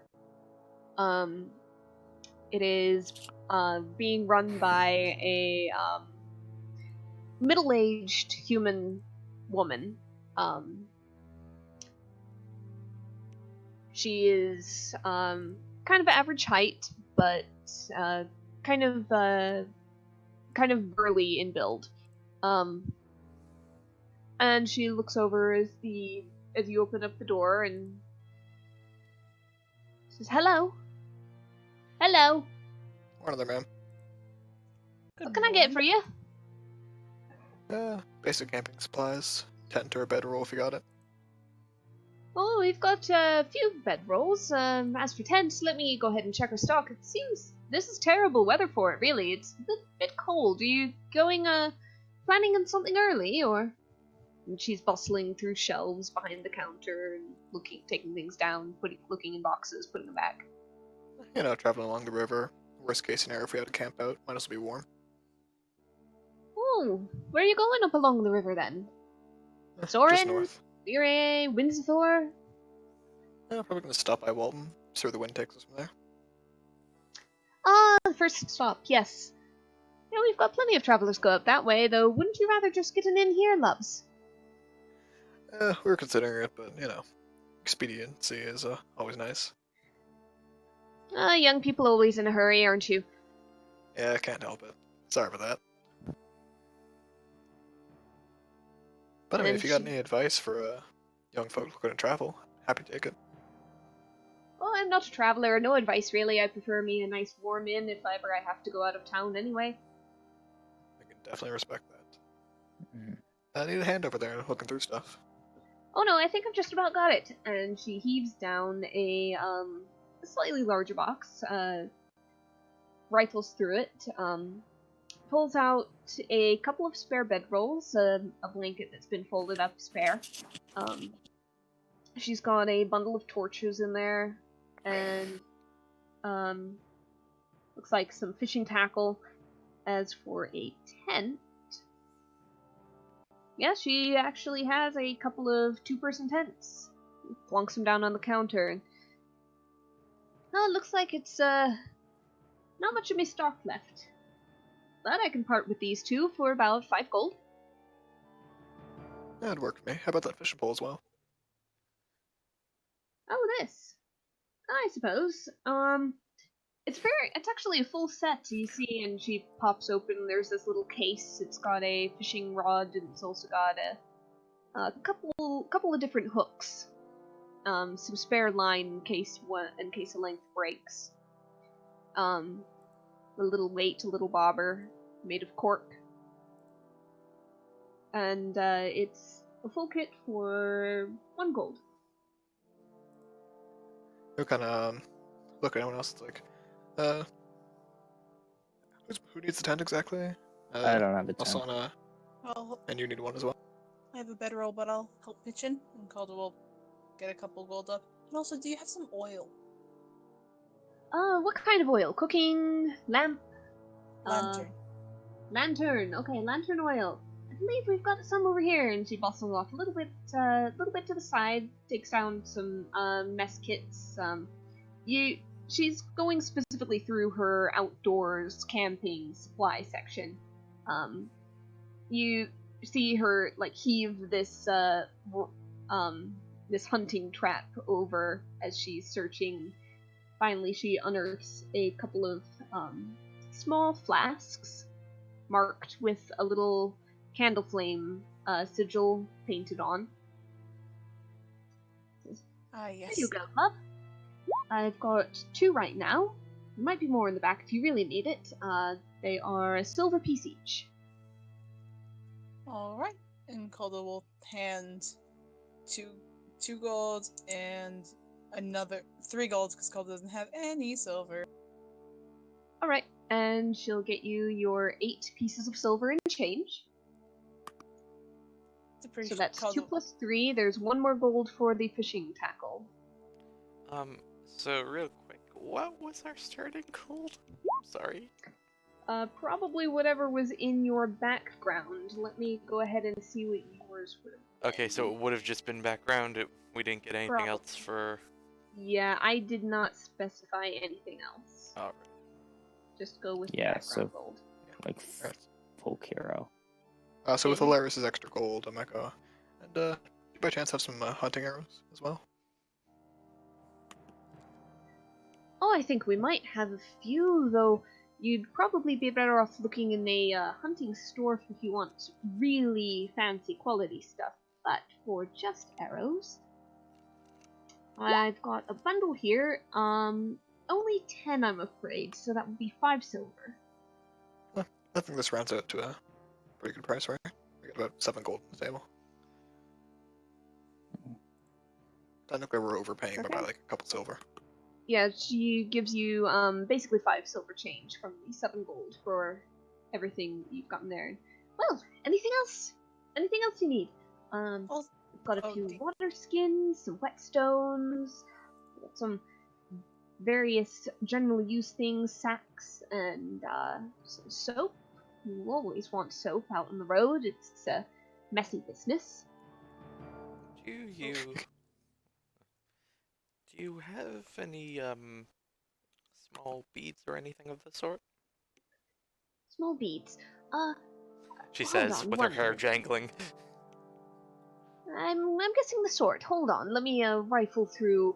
I've got a few craftsmen locally that supply me sometimes with odds and ends and knickknacks, and I sell for them. And she's rifling through. I've got a lovely woodcarver just down the road. Getting a little bit on in years, needed something to do with his retirement, and you hear something rattle. Oh, they're only little trinkets, I'm afraid, but they're a lovely, lovely wooden sheen to them. And she sets out some basic round wooden beads. Some are perfectly spherical. Some are kind of this teardrop. Some are long cylindrical shaped. Kind of a variety of wood grains, and they are fairly well polished. Sometimes they're a little bit lopsided or misshapen just a little, or you can see where the carving knife took off like a plane of wood. But you know, they're nice. They're not anything fancy or special. She'll pick out 5, the 5 best she can find. All right, pick out 5 favorites, and they pretty much go for like 2 for a copper. So if you want to get a 6th, that's 3 pennies pretty much. All right. This is like basic crafts level. Kane is just letting her have the silver to use for this. She goes, I can get it myself. I'm not looking to carry around too much change, but suit yourself. Pocket. Oh, and 2 questions for you, ma'am. Oh, yes, what is it? Just how many uses are in each flask of oil, and also, do you have any paper, ink, quill, writing stuff? I believe we do have some writing things. As for uses, it depends rather on the size of the lantern. I will say each, let's see. It says flask. Darn thing. Let me look in the book really quick. Oh, okay, yeah. Because I want to say, oh no, yep, a flask is 1 pint, so you've got 6 hours in each flask. Awesome. And then, yeah, Calder's just gonna pick up paper, ink, all that jazz. Yep, I will say that you're able to get a pretty satisfying ream of paper and a bottle of ink, a quill, and a little tiny knife used to sharpen the quill as it wears down. And I'd say that all runs you paper and ink and so forth are a bit more expensive than little wooden bead trinkets, so probably a couple of silver, I Yep. would say. Ballpark. Calder will just slide them from her inventory. Okay. Thank you so much, man. Great. Oh, no problem. Of course. I'm glad to help. And mind if I ask a quick question? Oh, what would it be? I'm probably gonna go camping in the Soren Wood at some point. Any interesting areas or fancy spots you might know of? I know it's a bit far, but Oh, never. I don't know much of the Soren Wood deer, but from what I've heard of travelers, it's not a really pleasant place. I'd skip it if I were you for the camping. Might take that advice. All right. Well, thank you for your time, and wish you better weather around here. Well, I don't know what you mean. It's been lovely, but thank you. Still a bit of a chill in the air. I'm from the south. Oh, So. that's just winter for you. It'll pass. All things do. Cheers, have a nice day, and good luck out there. Stay You warm. as well. Head out the door. Are there any, Close. out of curiosity, are there any potted plants in the room that they're in? Not in that one. That one's. She seems to mostly have like general dry goods. She seemed to have like things, a few kitchenware in Yeah. terms of sacks of flour, meal, and so on. Yeah. Not even to buy, just like as decoration or anything. No, no live plants in that one. Alright. And she'll just kind of walk out. Okay. Are you not aware how the seasons change, brother? I am, but it's still a little bit cold for me. Don't know about you. You've been spending too much time down south. Probably. Although it's nice we not covered in flies today. Oh, you just have to know how to talk to them. I tried that once, but accidentally ate a couple. Try again. Who knows? You kind of look Salson in the face and say, "Buzz, buzz." Oh, your accent's terrible, so maybe that's why. Figures. Fair enough. Yeah, begin heading to what he assumes is the main road across, following the river. It's fairly easy to find. It's kind of in the northern end of town. Alsana might just kind of, as he walks off, kind of Druidcraft like a buzzing in his ear. Is that a Kane? thing Druidcraft can do? Go ahead and let me check Druid Oh, it is. Craft. Okay, yeah. Yeah, I was about to look.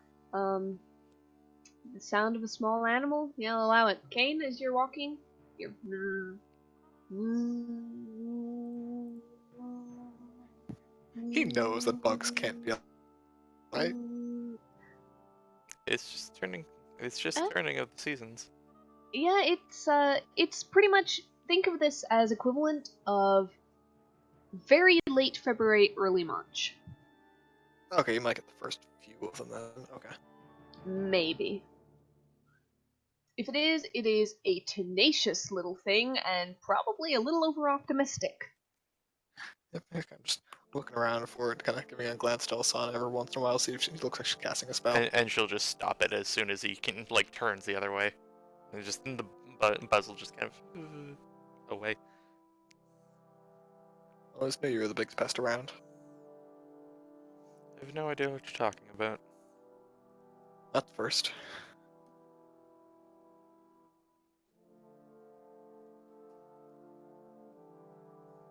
Alright. And if that is all in Utar, you head out along the northern road. Through the snow and the frost, still blanketing the ground, glistening in the sunshine. You begin to walk north. And gradually the road curves as it winds between small hills and dips in the land. Asana might occasionally supplement with just a sat on the broom. Yep, occasionally you are able to spare your aching legs for a little while. Also, just she might just occasionally check if anyone's like in the area to look at her too much, and just kind of go above the tree line and give a glance around. Alright. There are not very many trees in this area. You do have occasional stands of them, but it's not thickly forested just yet. All right. Um, Still a better point of view Sure. perspective. Sure, go ahead and fly up and do a perception check. Right. 10. Yeah, you fly up. Oh, you know look what? Around. I don't use it enough. Sure. Consider this training and remembering to apply that to things. Go ahead and add your d4. Yeah, okay. 11. Thank you, dice. Good dice, good dice. Nah. It's par for the You course go at this up there? point. Yep. You fly up occasionally, you give it a look around. It is a bit difficult because the snow is, the sun on the snow is a little bit dazzling. But, you know, you'd be able to recognize larger figures walking. The road seems very quiet, very empty. Given the time of year, it's not too surprising. Most merchants and travelers start going out in force once the melt really sets in and it gets into the swing of warmer seasons. Not very many want to deal with the cold and the wind and just the general unpleasantness of a pre-thaw walk.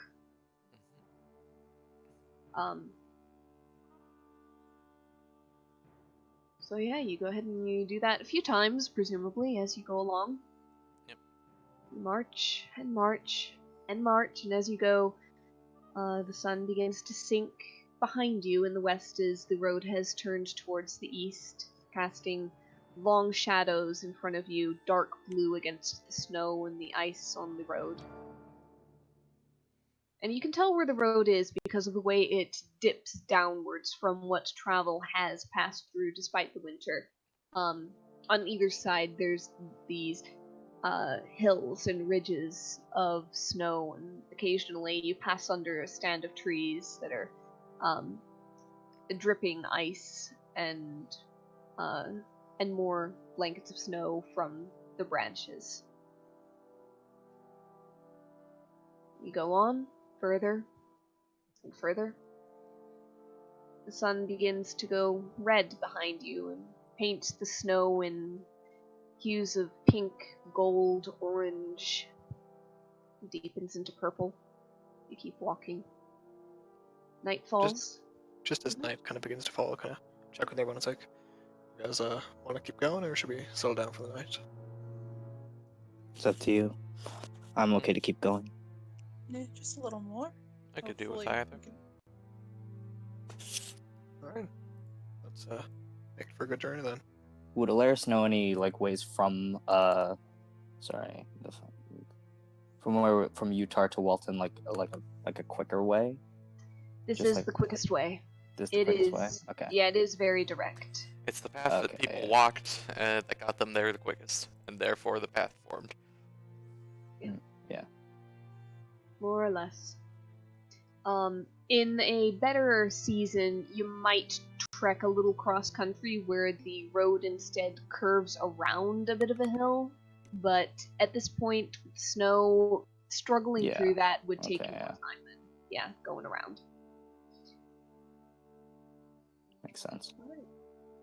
So, if you push on, the temperature does drop with nightfall. You would have been warmly dressed and prepared for this given the time of year that it is just by nature.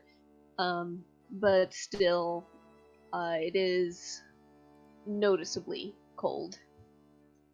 But fairly bright, given that the moon is still full, shining down and being reflected by all that snow that had glimmered in your eyes, Alsana, earlier from the sun.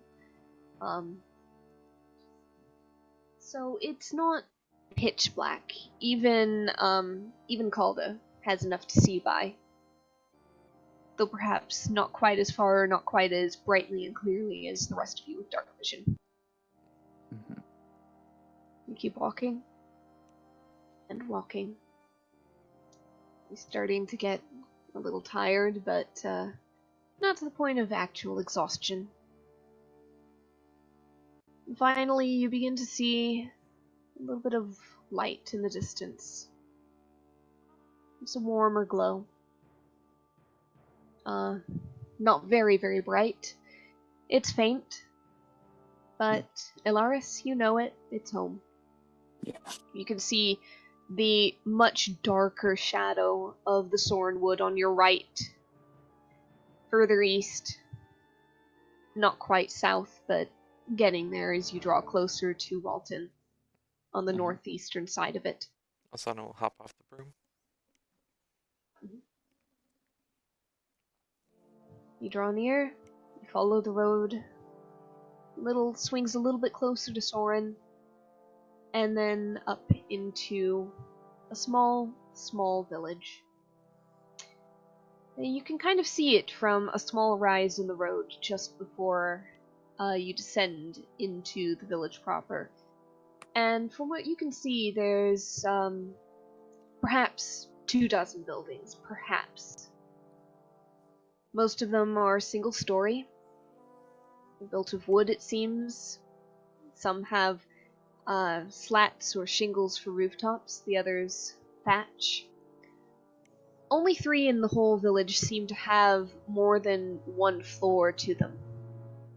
And they're all kind of towards the center of town. Elaris, you're familiar. You're able to point out one of them as Walton's core. Its center, the Spiral Horn. Tavern, an inn for travelers. It is the main meeting place of the town, and where merchants and other sorts who walk the roads during the warmer seasons might stop for a rest halfway between Soren and Utar and all the places that they connect to. Asana might kind of walk up beside Alaris and just, so, does your basic farming family expect you home so early? I don't think so. Are we given asylum, or are you having us stay in the inn? Are we going to meet them, or am I too scary? Don't worry, I won't be offended if I am. Aurora always likes to meet new people, so I'm sure she won't mind. What was her name? Aurora. Much more memorable than, Eli. Was it? Close enough.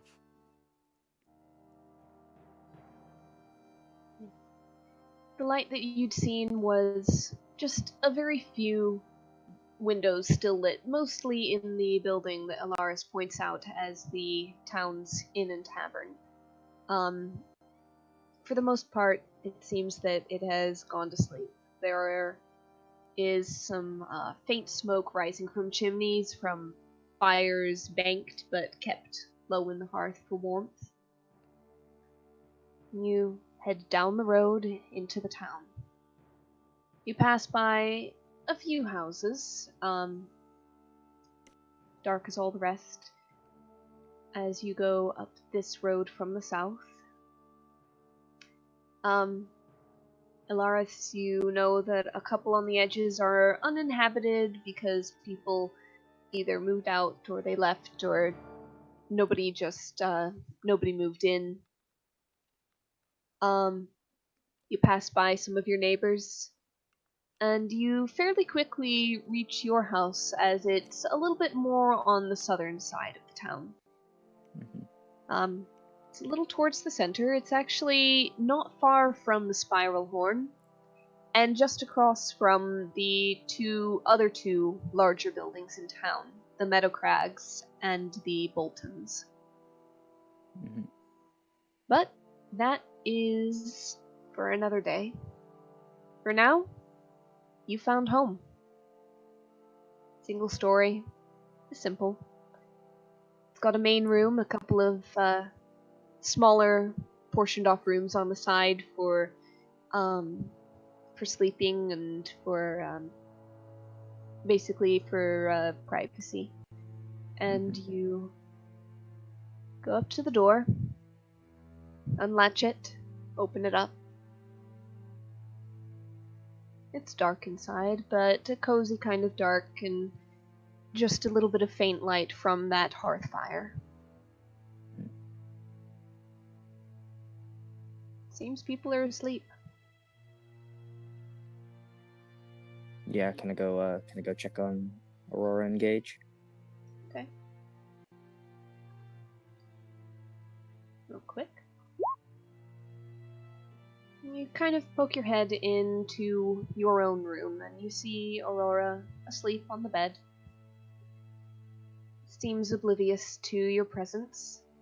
You quickly poke your head in on Gage, and of course, just as you crack open, or it's not really partitioned by a door, it's more by curtain. Just as you part the curtain to look inside, you see him stir a little bit in bed, crack an eye open, look towards you. Doesn't really speak, you know, he takes a long time to wake up. It's more a sleepy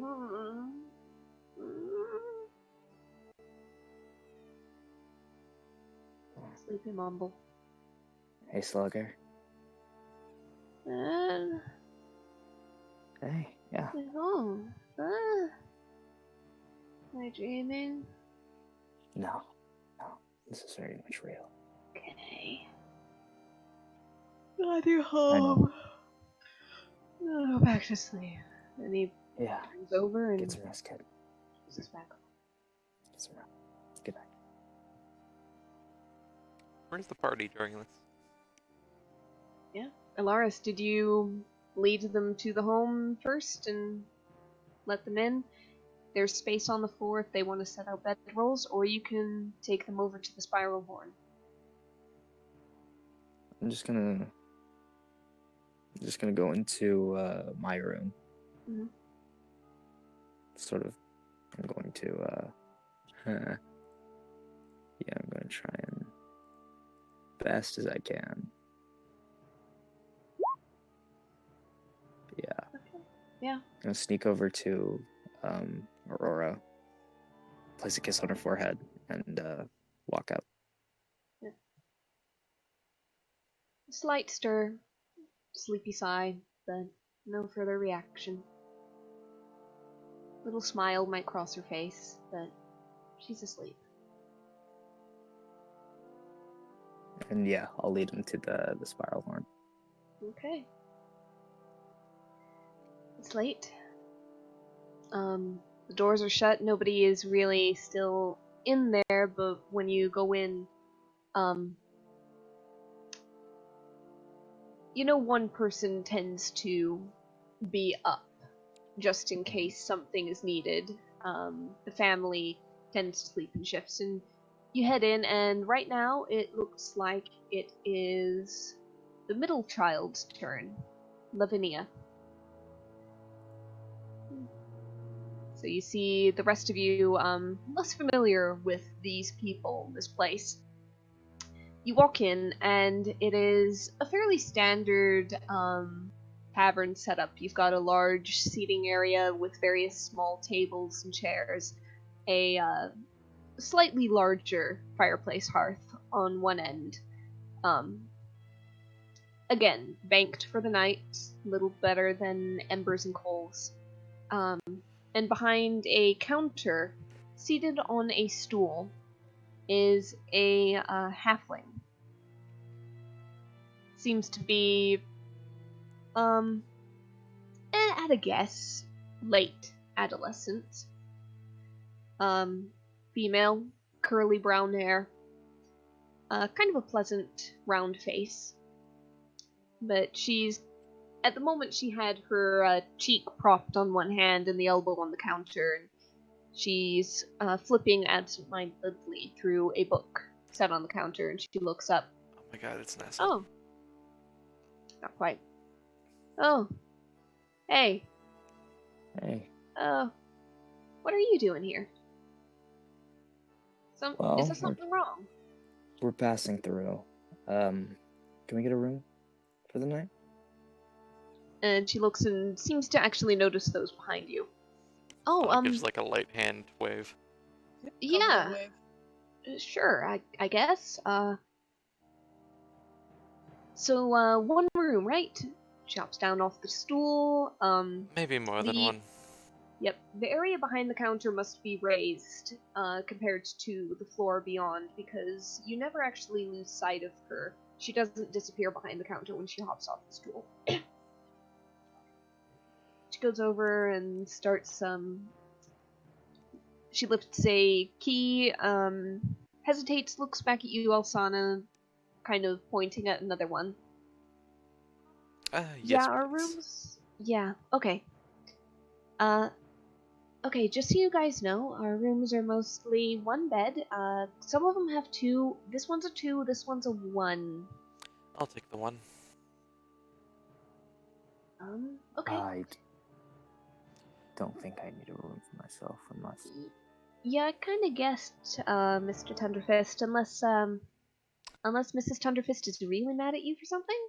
Oh, No, the last name comes out. She just doesn't know I'm here. She just doesn't know I'm here right now. Well, I imagine she might get mad at you if you just stay the night here and don't go home. Exactly. Okay, so... Is she an angry person, generally? Not generally. Yeah, well, I'd get angry if I was all grown up and had a husband and he'd pull something like that. Exactly. Hopeful, are we? Someday. Anyway, this is gonna be about, sets down. Oh, don't tell Dad a friend's discount, okay? Let's go ahead and call it 2 silver for the 2 rooms. Can before the 2 silver and be like, thank you. Yeah, no problem. I'll just- slide a third one and be like, this is thanks for the discount. In case we're here for a bit longer than we expect. I'll take it. Then she slides it over and puts it in a pocket.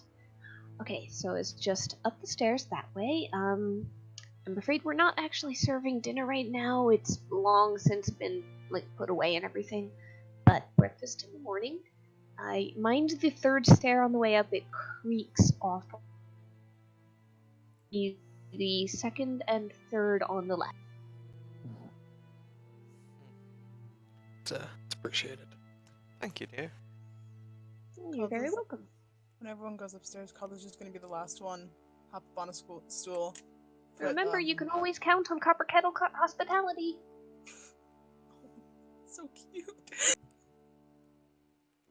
Cobble's just going to hop on a stool, look at the girl, and just smiling. Put 3 silver in her hands, just holding her hands, just nodding, and just in halfling say thank you.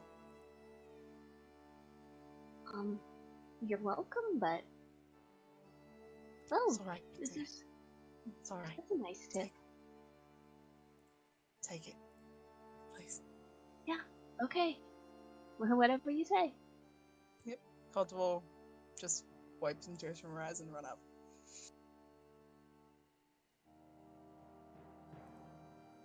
Yeah, Alaris is going to head back to his homestead.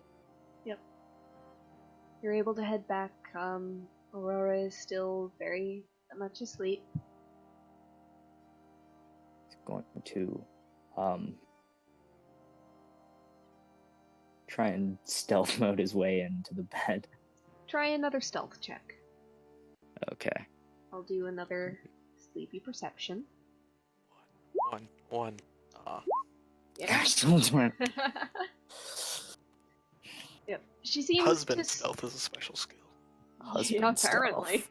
Husband You know stealth. every creaky board in this house. Oh Yes, he yeah. does. She seems a little bit more aware. She stirs a bit as you come in, but you're able to slide in there without seemingly being consciously noticed, though she does turn towards you in her sleep. It's very comfortable, familiar place. That's not husband stealth, that's dad stealth, and yet the sun woke up.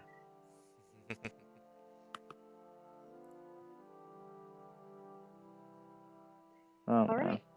And in the meantime, the rest of you have your rooms. Apparently, Alsana is taking the single. Calda and Kane get to have the double.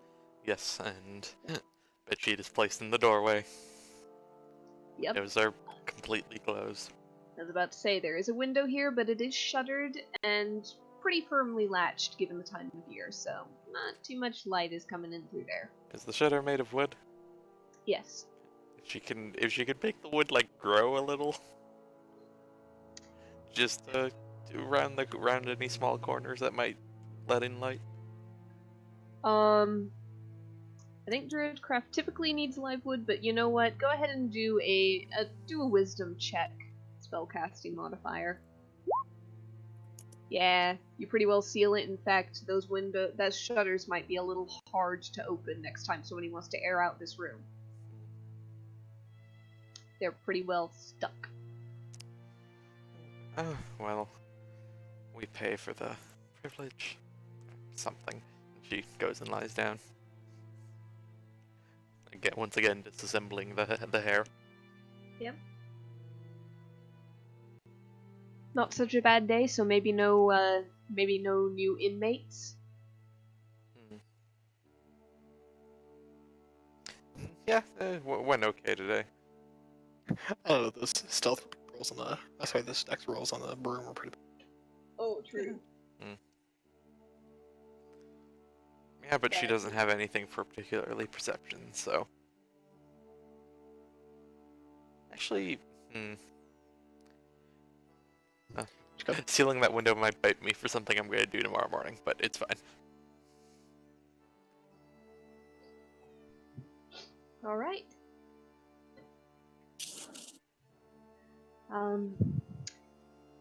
Okay. You sleep. You probably sleep in, especially Alsana, without any natural light coming in to wake you up. Alaris, you're probably woken up just a little bit early. Maybe not fully, but you're aware at one point of Aurora, giving you a quick hug and a peck on the side of the head, right in the temple. Oh yeah. You have a vague feeling of hearing her engage in the house.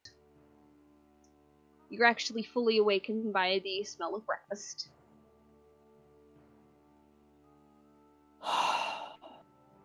It's good to be home. Good morning, sleepyhead. I didn't hear you get in. Well, I didn't want to wake you. You succeeded. So, how did it go? What did they need? What was it? What did they want? Well, we have something to tend to in the Soren Wood. In the wood. Yes. But she sets down what she was holding, like the fork she'd been using to turn over the wood in the hearth below the pot of basically oatmeal or porridge. Stick to the ribs, hot winter food. But that's all the blights. Is it safe? I can't imagine it would be. I'm not sure.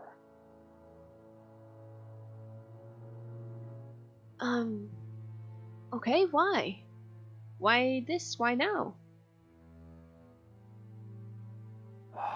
As you know, the recent blight attack sort of like held me back from arriving on time, so I wasn't able to get the full story. And I basically explain like the responsibilities of like what I have to do. Can't exactly rattle it off the top of my head right now. Mm-hmm. All right. Is it really that important? I believe so. Anything to keep you engaged safe, right? Well, I'd like anything to stop short of certain things.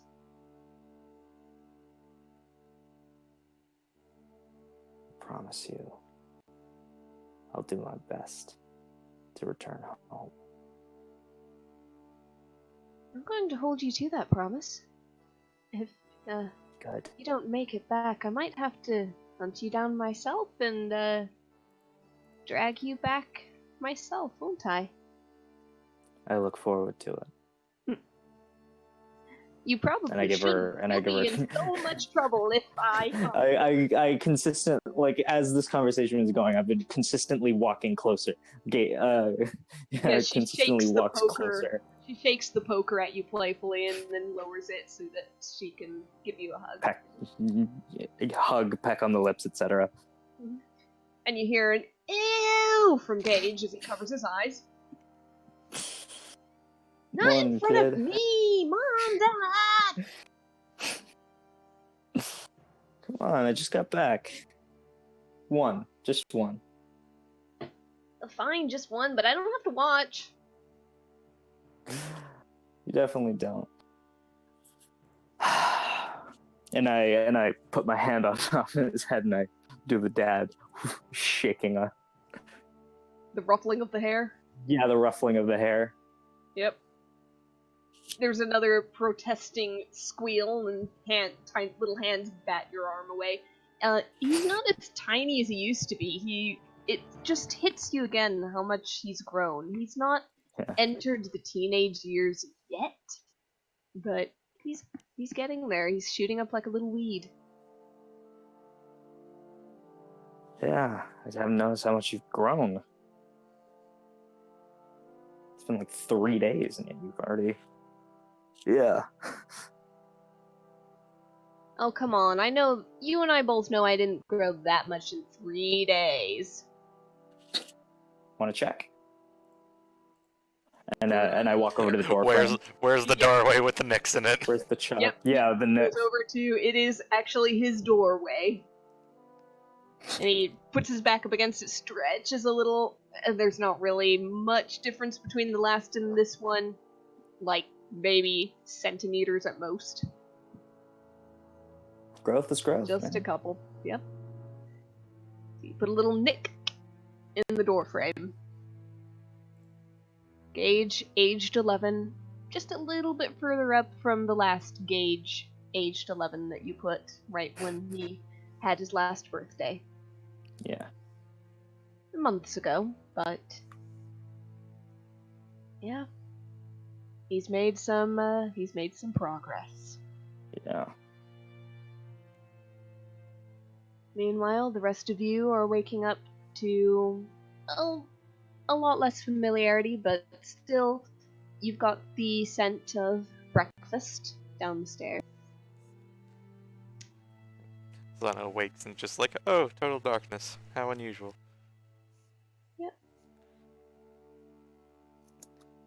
And she'll kind of she'll go to open the window and realize what she did. Oop. Just Yep. just gotta give it a little.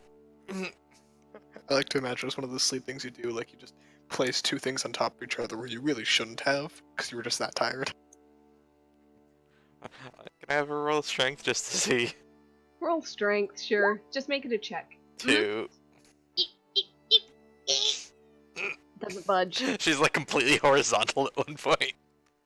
Yeah, it is firmly wedged in place. Nothing is shaking. Well, that's for people who own this place who are much stronger than me. The 3-foot tall people who are much stronger than... Yes. You're not there. That was Conrad, that was not Kane. And just kind of... Yeah.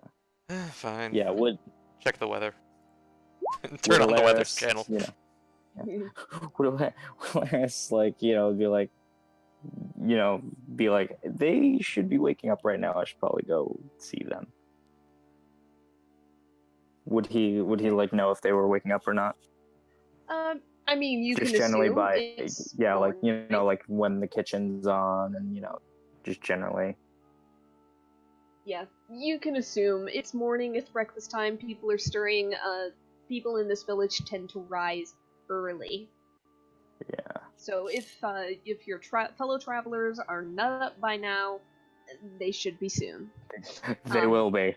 Yep, they will be. And Alsana, you get a forecast of sun clouding over later on and some snowfall. Good to know. Winter, please don't go so soon. And she'll close it in her hand. Start putting on the beads. Yep, you assemble your beads. She'll line them up in a row and just like, alright, yesterday was a good day, but I expect more of you today. We might actually be running into things. Now I know you might have heard talk of others going to a certain place, and claims are wildly exaggerated. She'll start putting them on. Okay. Lecture delivered. The beads are up. Well, I imagine just like fully one assembled. falls over. Yep. Alright. Anybody else got something for this early morning, or? Kane just kind of wakes up, rolls off the bed, and hits the ground, just like... Kala sort of leans over. There's still like some dry tears, but it's just like, you good? Is that a thing Kane does often? No, but his bed is usually much closer to the ground. Okay. I know. I had this vague hope that Elzana just knows the sound of like a mass hitting the floor and knows it's him. Oh, you probably still know it. Okay, then there's just the thump. He kind of just grunts like, I always forget I'm not sleeping at home. Do you sleep on the floor? I sleep close to the floor so that doesn't hurt as much. Alright, well, get yourself up. There's food. And it's not... Yeah. Good incentive if I've ever heard it. I'm gonna get up and just start stretching. Kala's gonna wipe her face a little bit. Ken will just, without looking, hand her the water skin. Oh, you're a gem. Diamond in the rough, maybe. Fairly good diamonds. You could cast a healing spell with that one. Yeah, maybe one of those lower level ones. And again, I don't know how they work, so... More of a tool than anything else. Maybe like a very, significantly and very comfortably sharp dagger. You know that one you always have on you for anything that's just perfect? No, but I know some knives with leathers. Probably one of those. Yeah, that makes sense. Alright, let's go see what a genuine halfling breakfast looks like. Oh, you're gonna love it. Oh, I don't doubt it. Yeah, Alaris is gonna probably make his way. Also ask Aurora and Gage if they want to tag along and say hi. Yep, they will tag along. Note that you did have breakfast available for you in your own home. Mhm. As for the inn, it doesn't have like a huge breakfast spread, especially again given the time of year. It is filling food. It is porridge. There's a little bit of bacon on the side for it. Um, it's actually got some. Oh, Is maple words. syrup a thing in this region? You know what? There might be a little bit of tree sap based sweetener. Maybe not syrup as we know it, but it's a lubricant. Does Kane do the thing? I think I know which thing you're talking about, and no, he's not a heathen. He eats his pancakes like a polite man. No, does he put the bacon in the syrup? Yeah, like I said, he eats like a polite man. No, he doesn't. Okay. You don't mix your peas and your carrots. Does Calda? Oh yeah. Calder gets a plate and shovels it in their mouth. You go downstairs. The younger halfling from last night is not there anymore. It seems that her shift is ended and she's probably off to bed. Instead, you see an older couple of halflings, one a man, one a woman. The woman bears some resemblance to Lavinia. You could probably guess at some familial connection. And she looks over as you come downstairs and, you'd be Lavinia's late night arrivals. Welcome. Sit down, have a seat. We'll have breakfast out in a moment.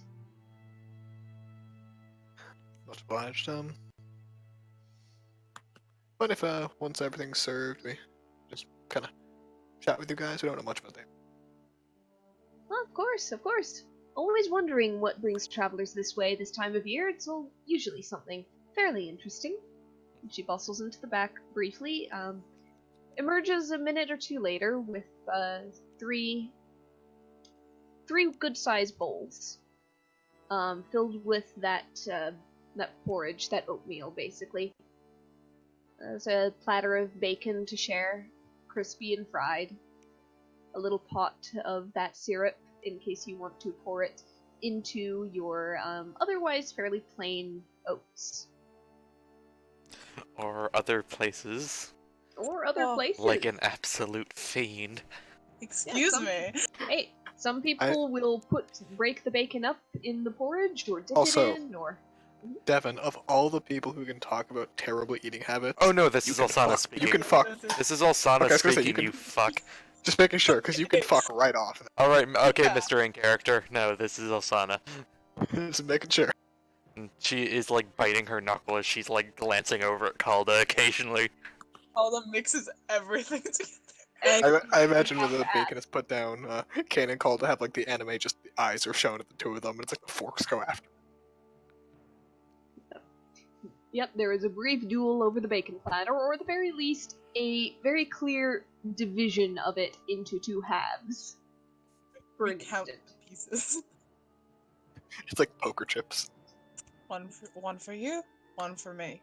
One for you, one for me. Got it? Hold on, I'm twice your size. Try again. Two for me, one for you. Yeah, you- Two for me, one for You wait, she just like, takes the uneven amount out of her plate. Oh, Asana, you want any? I'm good. That's what I thought. Alright, cool. Oh, you have to mix it all together at once, Kane. It's so... Oh, I'm good. Can Alsana like make a check to keep her cool? If you feel it's necessary, so be it. Okay, we'll give her... Wisdom saving throw. No, charisma Yeah. save. Okay. She I'll can make a allow wisdom either. save. I'll allow either. 12. How's that? She's just silently fuming. Just the occasional. Yeah, That's does not. Yeah, Does the Kane older pick up on halfling. this? The older halfling had stepped away, and she comes back with a small pot of black tea this time, and some cups, and sees Calda, and oh yes, that is the way to do it. I know. There's just internal monologue. You're dead to me. Kane kind of looks at us. Oh, is that how the traditional having breakfast works? Oh, there's not really a traditional breakfast per se. This is just fairly easy to make in bulk, very good this time of year, filling, warm, and it just tastes better altogether. Huh. Kane is just gonna like not even look at Alsana, put everything onto one spoonful if he can, and just open up like a fucking python and take the whole as much as he can. Unhinge his jaw. Unhinged. Alsana will just Speaking of going unhinged, Alsana, how are you slowly raise a tea to her mouth with a hand shaking. I don't know this shit. Like I just imagine like a salt and pepper diner, but it's like she just got her 3-month chip at anger management. And Shaking. yeah, it's not even anger, it's just like reviling frustration. So, Alright. tell me, dear, how do you feel about your position at this job? I'm sorry, are you referring to me? Yes, I would be. She's weird. Well, it's Just- not. It's not really a job. My husband and I own this place. Oh, family business then. Well, very much so. It's been in the family for several generations. Wait, hold on. No, sorry, I thought you said the younger one came by. No, it is the older one. I'm sorry. The younger one, if I said younger, it was a mistake. The younger one's probably gone to bed. You this said the is- one from before. Yeah, the one from before is in the one who brought you the porridge. Who Okay. was speaking you to before. I just Okay. hadn't given her name yet, so I couldn't refer to her that way. Alright, yep. Well, anyway, yeah, she'll ask him regardless. Yeah. Oh, Her name is Philomena. That's the name. Well, I'm glad you like it. My husband is Lyndall. You see him over there behind the counter, behind the bar. Our children help out. Marigold, you met Lavinia, of course, and then Danad is our youngest. Halfling families are often large, yes. Oh, ours isn't the largest, but 3 was a good number. I think 3's always a very good number. Isn't it, though? Can Alsana roll So- an insight on that? I mean, on, which one? 3's a On very what? good number. I mean, sure, but you're gonna have to just find what you're after. It's basically the basis for her asking, do you know from experience? Oh, okay, you're inciting, Calda, not Yes. Philomena. Okay. Damn it. 5. 3 is a good number. Hmm. A lot So of is magic goes in 3s. So is 1. And she takes a Yeah, sip. 3. Well, 5 altogether. It's fun. Always fun with the. This porridge is amazing. Isn't it though? I is can just get you the nodding with his recipe. mouth full. Oh, could you? I'd love to send that back home. It's fairly simple, actually, but a couple of ingredients you might not think of right away, and she starts kind of explaining to you the basis of the porridge. Yeah, really. These ingredients are amazing. I'm from the city. I don't know where to get half this.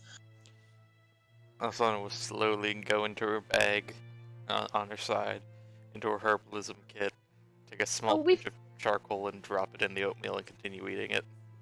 Okay, you have charcoal your oatmeal, Yes. and meanwhile she's going, oh, we get most of ours from the local herbalist, Green Bottle. She mostly grows her own, but a couple have become a little bit difficult to get to because of the forest. Nobody really goes out there anymore. Local alchemist, you said?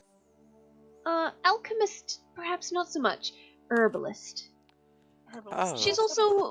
She's also rather our apothecary and our midwife. What Uh, an impressive lady. She was there for Marigold and Lavinia and Danad, and honestly, she was there for my birth as well. And Lindal's, most of the towns at this point. Elven, Okay. by any chance? Oh no, halfling, like us, but just very old. She's been in the business since she was a little girl. I Love to think meet she's her. a bit of a wise woman then. Well, of a sort, yes. Does she have a name by chance?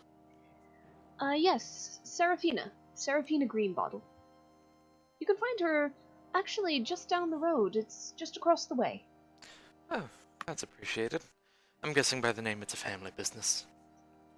Well, yes. Her mother, her grandmother before her.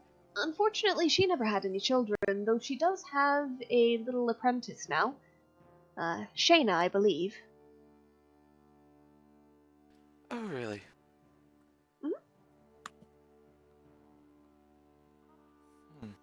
Interesting. And you mentioned the Sornwood, I assume, isn't particularly safe? Oh, no, I'm guessing you haven't really heard much about the area. I'm more from the we've other heard Yeah, of place. can I, around At this this time, moment, I'd Alaris say. comes in, yes. You open the door. The air is not, the wind is not whistling, but there's a little bit of a breeze that accompanies you and brings in a slight chill before you shut it. And then you guys see Alaris across the way as you're speaking. Oh, there he Yeah. is. Okay. Raise his hand. Yeah. He's there with the wife and kid. Nice to arrive as usual, I see. Mm-hmm. Oh, Well. you know him, says Philomena. He's sort of our guide around here. I see. I knew he left a couple of days ago. Was it to come and get you? Bring you here? In a manner of speaking, yeah. She gives you a little bit of a searching look, Morning. Alaris. Bolstering the defenses, perhaps? In a sense, He's off on a globe-trotting adventure. yeah. Really? We just Well, happened to I start would here. think... Huh. Well, that will be certainly a change of things. Probably would want to discuss it with a few others first. Bolster the Yeah. defenses, you said. Yes. We have a tree blight problem. And you have a dedicated group committed to dealing with it? Not so much a dedicated group. Whoever is able-bodied and capable pitches in. Usually we don't see much of them. 2 or 3 every couple of weeks, perhaps. I think a few months ago, actually, around 6 came out at once. That was a difficult day. And then, of course, the first attack was also a difficult one. But Yeah. Does Alsana know much about Blight in general? Being a roll druid and a all? nature check. Alright. Just in the meantime, Ken's gonna just go like, if there's any kind of issues or specifically difficult days, don't be afraid to talk to us. I kind of hunted the more dangerous creatures background. 17. Yeah. You're aware of blights as almost a cursed version of an awakened tree. Typically malevolent. They tend to arise from areas that have somehow been a term might be darkened or corrupted or Bad juju. again cursed. Bad juju. Very bad juju. They shamble around. The forests they're in tend to grow and expand very rapidly. It's not uncommon for a blight-infected forest to completely overrun and engulf a settlement if it's too close to the forest's edge. Alsana will look up. Has the tree line always been so close to this place?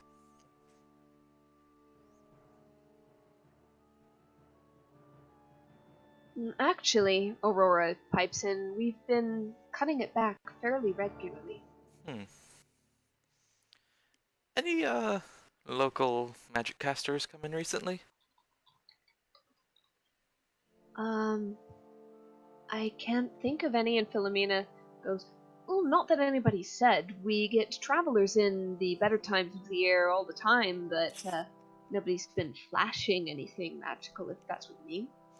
And when was this blight starting to be an issue? When was the first incident, as it were? I want to say it was a long time ago. Was it what was it, 5 years? I can get you an exact date. Just let me, real quick, pop over to my little timeline.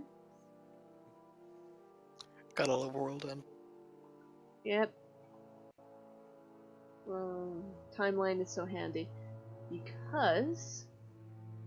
Alaris, you would remember the first Blight attack was, 5 years ago. Yeah. Because it was in the year 993 and it only just turned 999. Yeah. Huh, really?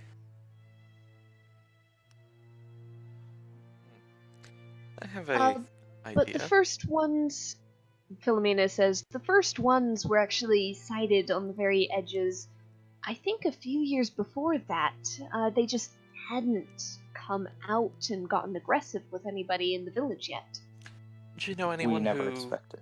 frequents the area? Are they more concentrated, more of a threat at certain points? Or is it just within the wood and no one's been brave enough to venture in? We've I been think- slowly chipping away at it, but generally we don't tend to we tend to chip away at the edges, and we don't tend to go too far into the woods. You're dealing with plants and you don't go for the roots, really. It's kind of difficult when there's so many thorns. Exactly. Well, apparently our friend here is, well, at least skilled enough to be put on the position that he's currently in, so... When did you... Philomena looks at position. What is this?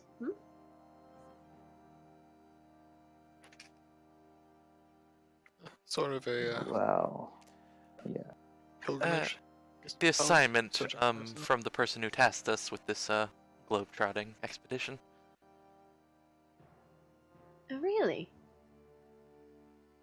Well, I suppose then you'll be taking your skills elsewhere. We will be in Yes. the area, and it is of a research in a magical nature. Blight are usually produced from influences of kinds and not usually the purely physical. So, for all we know, our interest that we have in this area at the current time could work towards solving your issue. Well, That would be ideal, actually. I could hope so in that case. And at this point, you see the young woman who'd come in with Ilaris human poke her head around and, excuse me, but you jumped right to talking business and I don't think we got introduced. And it's gonna be Yes. Lars. yep, you This see is- her, she's got shoulder length, a little bit shorter, red hair, and blue-green eyes, and the little boy next to her, soft brown hair and brighter blue eyes. I'm guessing He seems you're to Aurora take then. after. Yes, my everything, I suppose. Yes, it's very nice to meet you. What is your name? She holds out her hand to shake. Alsana will hesitate for a second and then go and shake. Alsana. That's a pretty name. I like it. And you? And she turns towards Kane. Now it says, Kane, just a recent friend of Alaris over here. And you as well? Calda, it's a pleasure to meet you. And Amazing you pleasure. as well. It's good to see that Alaris might be making some friends. I always tell him he needs to get out a little bit more and Oh, really? be I'm too busy more keeping the sociable. town He's safe. the antisocial type, is that right? Oh no, apparently he's too busy keeping the town safe. Busy enough to take a few days expedition on a letter? Well, they don't attack too often, and actually the day that he left there was a little incursion, so it's been quiet since. Well, you're keeping the town safe probably for this little guy, right? Is Gage with him or no? Yeah, Gage is Yeah, with them. Gauges. He That's kind about of he waves Yeah. a little bit, but a little bit of the childish shyness clings to him suddenly in this new Also, situation. Asana is scary. Maybe. Calder will just hop off and just try and stick a hand to Gage because they're Calder's short. Generally the same height. Calder's 2'9". I don't know what you're talking about. Oh yeah, no. Probably about the Right. same height. Hello. Hi, it's a pleasure to meet you. My name's Calder. Looks up at his parents, then gives you a hand to shake back. I give him a nod. Yeah. Hi, Gage, Tenderfist. Oh, what a great name, Gage. You know, your dad's pretty strong. Good traveler. Really?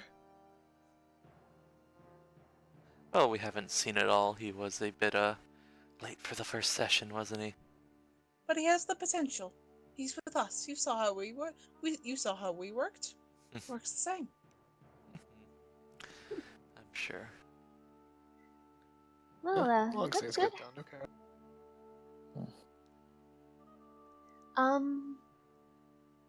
Yeah. Hey, kid, I got one question for you. It's an important one. Okay. He's gonna hand him his last piece of bacon. Hungry?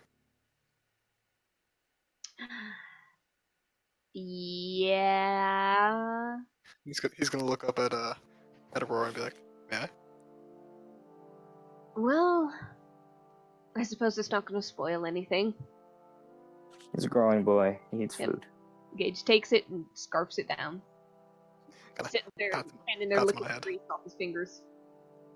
Kinda pats him on. Good. Gotta keep a Growing healthy boy. appetite going. Oh yeah, always gotta keep healthy. Halfling kids eat a lot. Should have seen me when I was younger. Could barely get enough to eat. Yeah, when I was growing up, those breakfasts.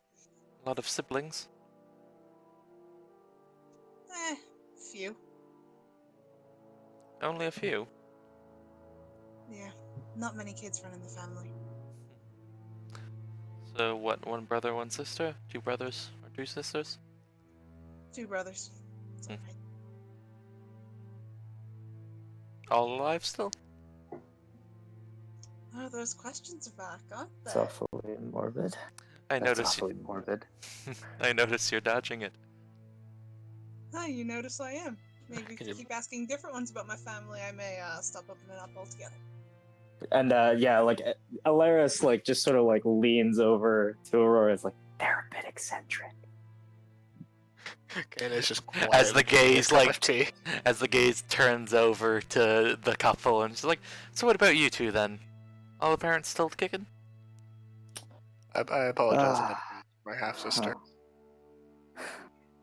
It's all right. My parents died peacefully. There wasn't not too much tragedy in my bloodline. I do have a brother though. He's currently serving somewhere. Oh, is We'll he part of probably run into the it. Emerald Fields debacle? Is he? He was not a soldier when he left. You haven't really Hmm. heard much from him. Yeah. I haven't really heard much from Kemvrin, but I hope he's not tangled in that, because that's a very well, You'd like to see him again? yeah. As much as it pains me to say. It pains you to say that you'd like to see a sibling again. I know the feeling, and she looks over. Pains wants to see them too. At this point, Gage has been getting kind of fidgety, and he kind of leans over to Aurora, tugs on the bottom of her shirt, and whispers, "Can he go out and play now?" She nods, pretty much passes the message on to you, Alaris, that she's going to take Yeah. Gage back out because he's, Getting fidgety. Yeah, no business problem. talk. He needs to Yeah. run this off. Yeah. So they head Stay safe. outside. Yeah. Stay safe, and I give her a peck on the cheek. Don't worry about us. Worry about yourself. She returns the pet. And she heads out with Gage.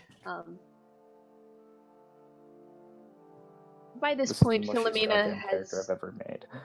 Yeah? Well, you know, that's what happens when you have that as a backstory, and Exactly. the second session goes to your hometown. Mhm. At this point, by this time, Philomena has gone back to her work, though she seems to be, finding reasons to swing close and listen. A little bit interested in what's going on, but she's got other things she has to do, so she's doing them.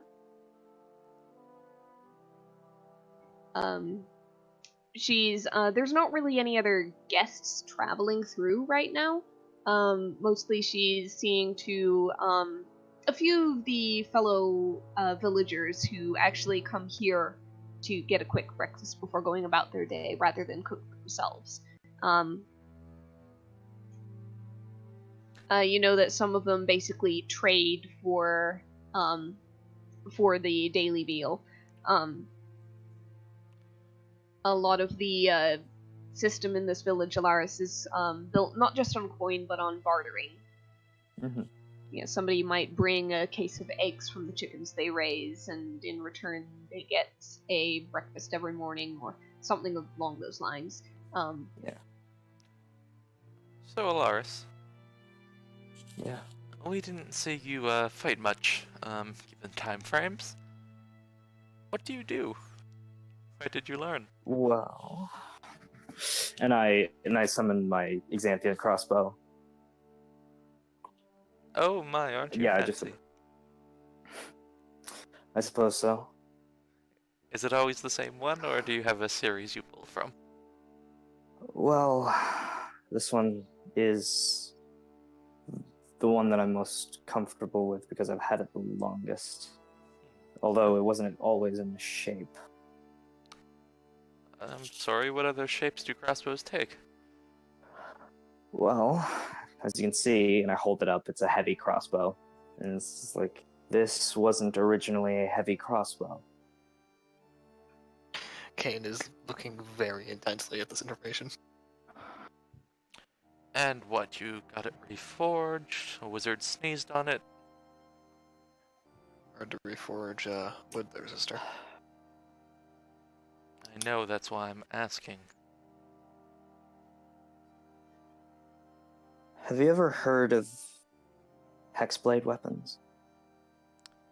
Can I roll an arcana check? You can roll an Arcana check. Actually, Kane roll a check for that? Kane can roll a check on that too. It'll still be Arcana, but the fact that you know about weapons allows you to make the check at all, so... Yeah, Kane, you're not too certain. You can just kind of piece together Hex Blade, something magical is going on there. Yeah. Alsana, you might actually know just a little bit more. You might not have all the details, per se, but you're aware of the idea of people who borrow or barter for power from various otherworldly entities, and you're aware that sometimes those entities kind of embed that power in an object, most often a weapon. And a green coat goes across her face. So then, who do you pray to? His name's Xanthus. Really? It's not one of the mains? No, but closely related to the Raven Queen. There's no Raven Queen in this world. There's no Raven Queen in this world. Sorry. Okay, yeah, because that was the original Yeah, idea that I had. I remember but, yeah. I remember that, but yeah, I had told you he wasn't actually going to be related, and I Yeah, think I forgot Okay. to clarify that one Yeah. thing. Yeah, I'm no, sorry. I didn't get It's that. a very limited pantheon that you've got. Okay. Yeah. However, he is still existent. Can I as a- religion check Yeah. that? He's not really a religion, but sure, go ahead.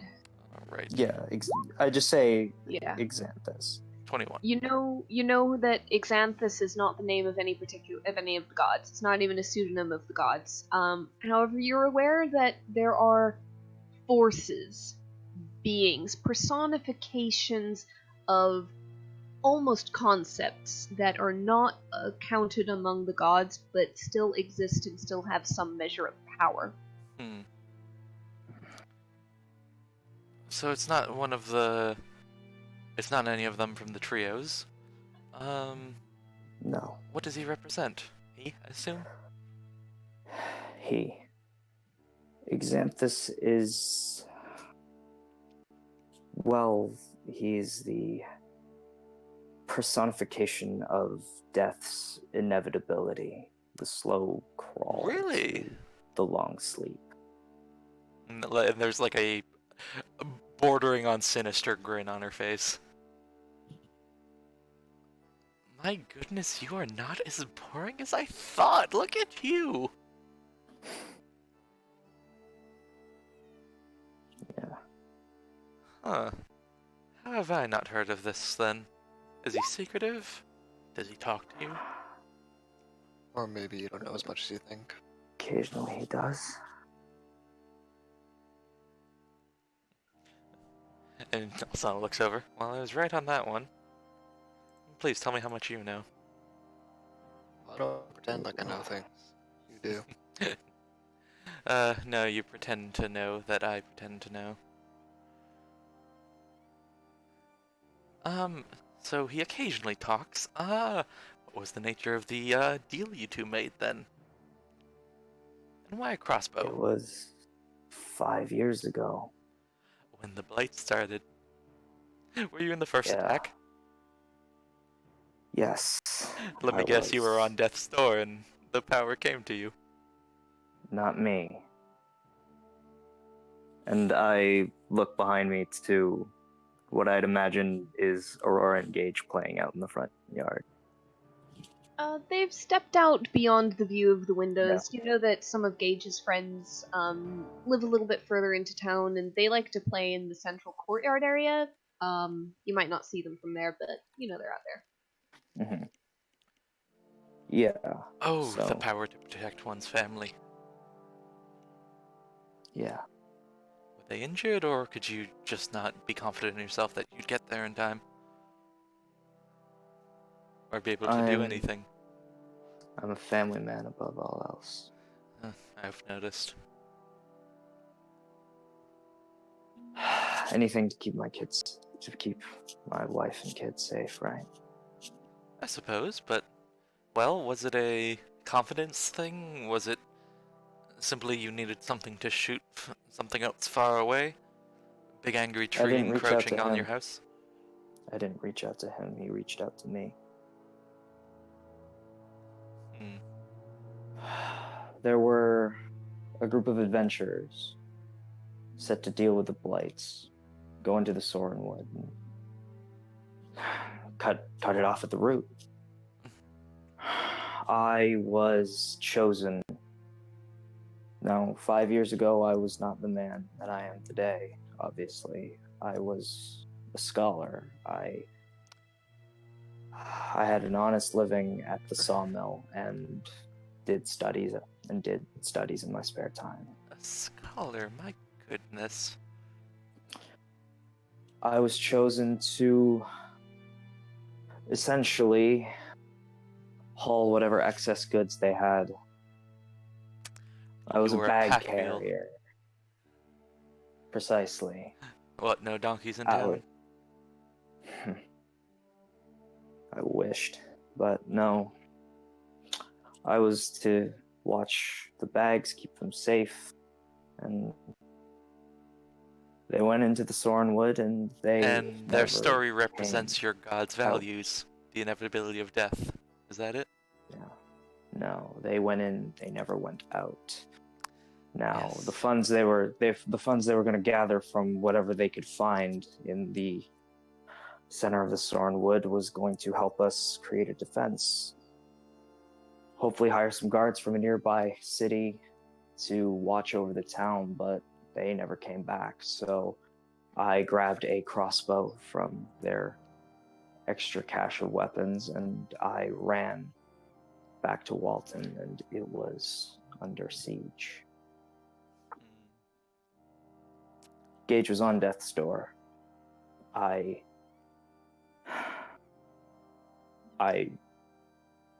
tried my best to fight, and then suddenly something came over me, and I managed to do things that I was never able to do before. And I managed to save my son just in time. Huh. An ex-scholar, turned family man, gifted power by a force of nature, concerned with the inevitability of death in a time of crisis to save his son. I had you pegged for something else, but I'm happy with what I found. Yeah. I suppose appearances can be deceiving. Quite. You'll have to give me your god's address, as it were. Is he a god? I Ever refer wouldn't. to himself as such? No, he doesn't. He says he doesn't trifle with such titles. He is what he is and nothing more. Yeah. Well, if you ever have a word with him, just maybe send him my way.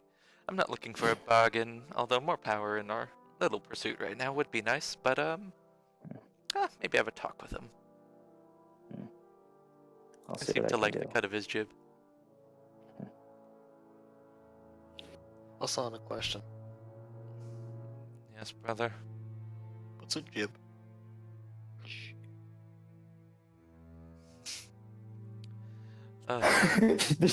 There's an audible.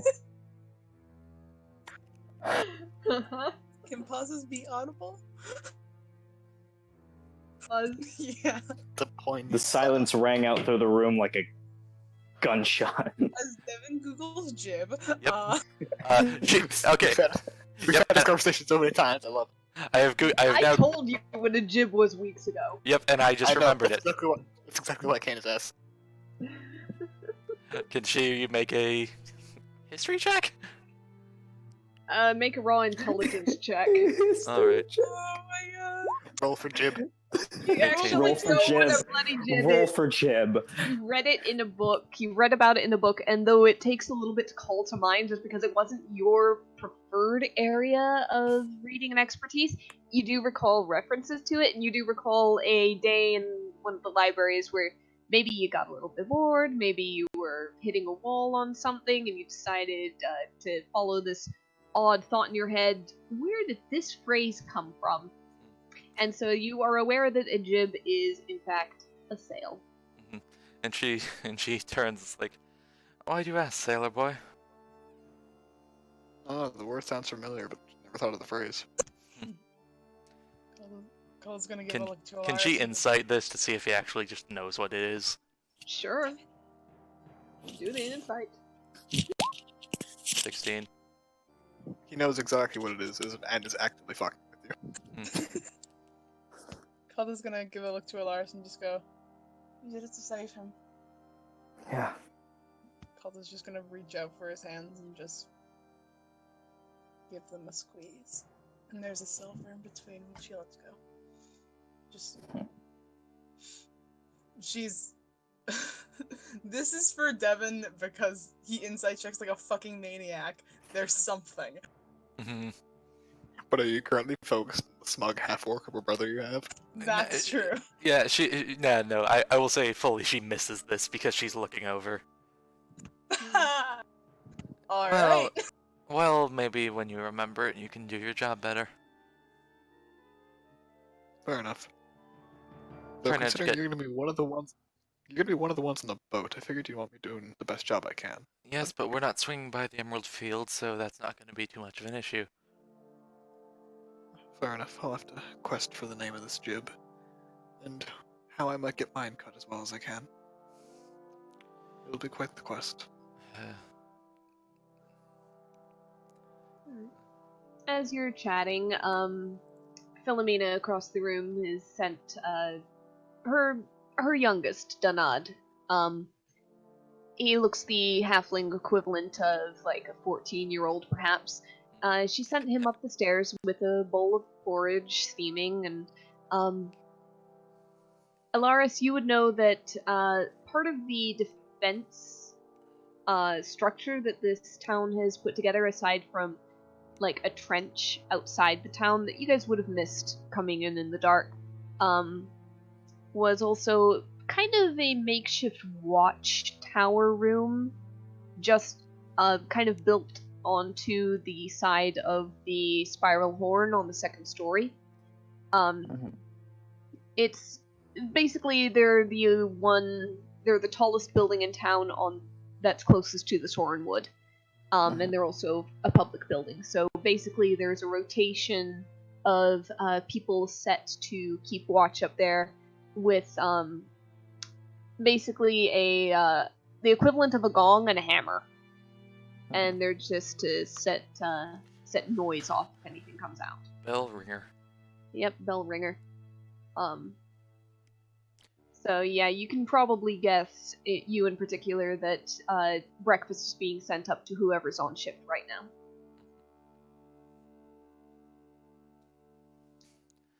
Also, I might call over to you just said it. Hold Philomena. on. Philomena. I just call Okay. over and it's like, are you enjoying the conversation, dear? Not sure what you mean, dear.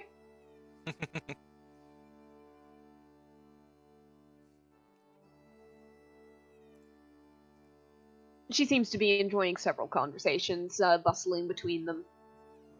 There are more people in here now? Just a few. Like I said, there were a few villagers who came in for breakfast. A few might wave to Elaris briefly or give you some odd looks as a group. But nobody's actually openly approached. Especially the witch. Yeah, just the whole group is a bit weird. You've got a half-orc sitting there. Halfling, not so odd, but she is very obviously armed and armored. Oh yeah, she is. Is she in plate? Weaponized. I don't believe Chainmail. plate. Chainmail. Alright. 4 weapons. Okay. Yeah, very weaponized. There's a glaive on her back. Glaive and a greatsword. Yep. Alright. His cane is just in his breastplate. That's it. Yeah. Yeah, Elaris is in a studded leather. Well then, with all that being said, I have a idea on a little tidbit. Same here. I'm thinking the green bottle. Yes, well, if she's any sort of alchemist, she would have been collecting from the nearby area, herbalist, or whatever you want to call it.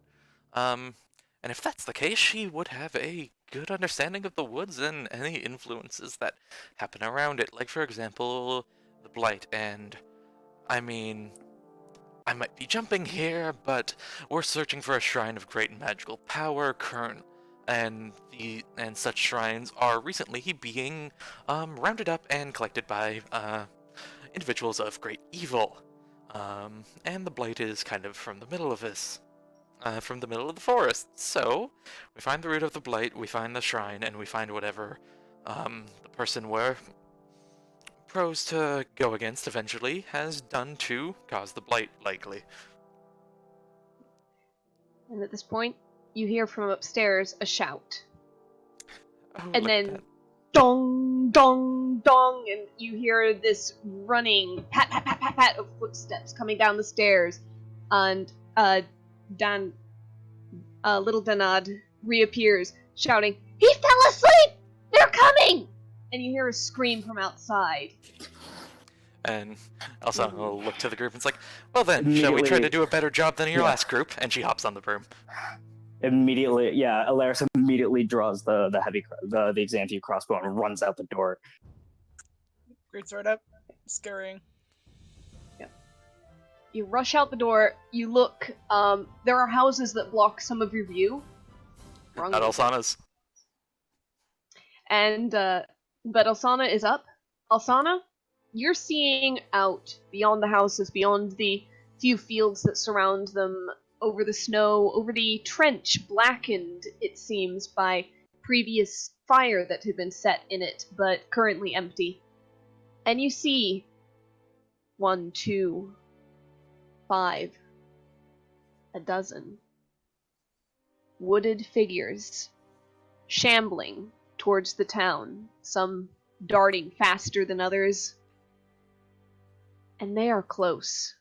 They're on the verges, and they are coming from the entire sweep of the eastern side. She'll stick her And hand. that is where Yeah. I was gonna say, she'll stick her hand in the pouch of ash and just blacken hand with crackling electricity. They'll go, follow me, I think I know where they're coming from. And Yep. fly towards it. And that's where we're gonna call it. Ooh. The attack of Walton. Attack on Walton. It begins. It begins. Who would have seen it coming? Me. Hi, Totally. welcome to this town that is often attacked by Blight adventurers. Yeah. Main party. Who could have guessed? Who could have guessed? But yes, we're gonna do that next time because this one ran a little long, and I am not doing this battle Yes. starting now. Yeah, we're not doing it in 15 much minutes. Appreciated. Yeah, it's appreciated. Oh yeah, Connor, you have an exam tomorrow. Go to sleep. All right. Is there anything else before I end it off? I do not think so because, yep, we're just gonna kick it off next time with a fight. Is there a bowl of oatmeal currently like tumbling down the stairs? Oh, it's in Kane's hand. What are you talking about? Nah, he got all the way up there with the oatmeal, found the guy asleep, shook him awake. And oh then fuck, they there's a lot noticed. of them this time. Uh-huh. This mental image of just like, what are you doing? You're asleep. Oh, it's fine. Look over there. Oh no. And there's just oatmeal to the face, and it's like, I'm gonna go tell everyone. Oh, it's not fine. Maybe. You idiot. You idiot! All right. Okay. So, kind of a slower talking session, but we had to get some stuff done. So, Yeah, I Yeah. love this. I will love become this. VFX with that dragon if it kills me. Oh my you are welcome to try. Oh, Ariel, I love this in family so much. A lot of halves today. Yeah. I will become the source of Alsana's rage if it kills me. I'm trying to become the source. I just listen. But I I got already picked kids. I'm Hey, trying Me, to. I'm have kid. Alsana is fully satisfied. She just pressed the backstory out of one of the party members. Yeah. Like a tube of toothpaste. Galaris is fairly open about that kind of thing. Yeah. I'm trying to be just really closed off towards also. Oh yeah, well, so is everyone. Yeah. There's like two sides of the scale. There's just like, oh man. Yeah. Yeah. She's used to being closed off too. If you want to get under her skin, try a bit harder. This is from me, the I am player. going to. Because I've Yeah. noticed, I'm like, it's time to try harder. Today I was testing some stuff. But Well, if that's you the know, case, gotta get the characters getting to know each other. Alright, yeah. okay. If that's all, I will stop the recording. Okay. Yay!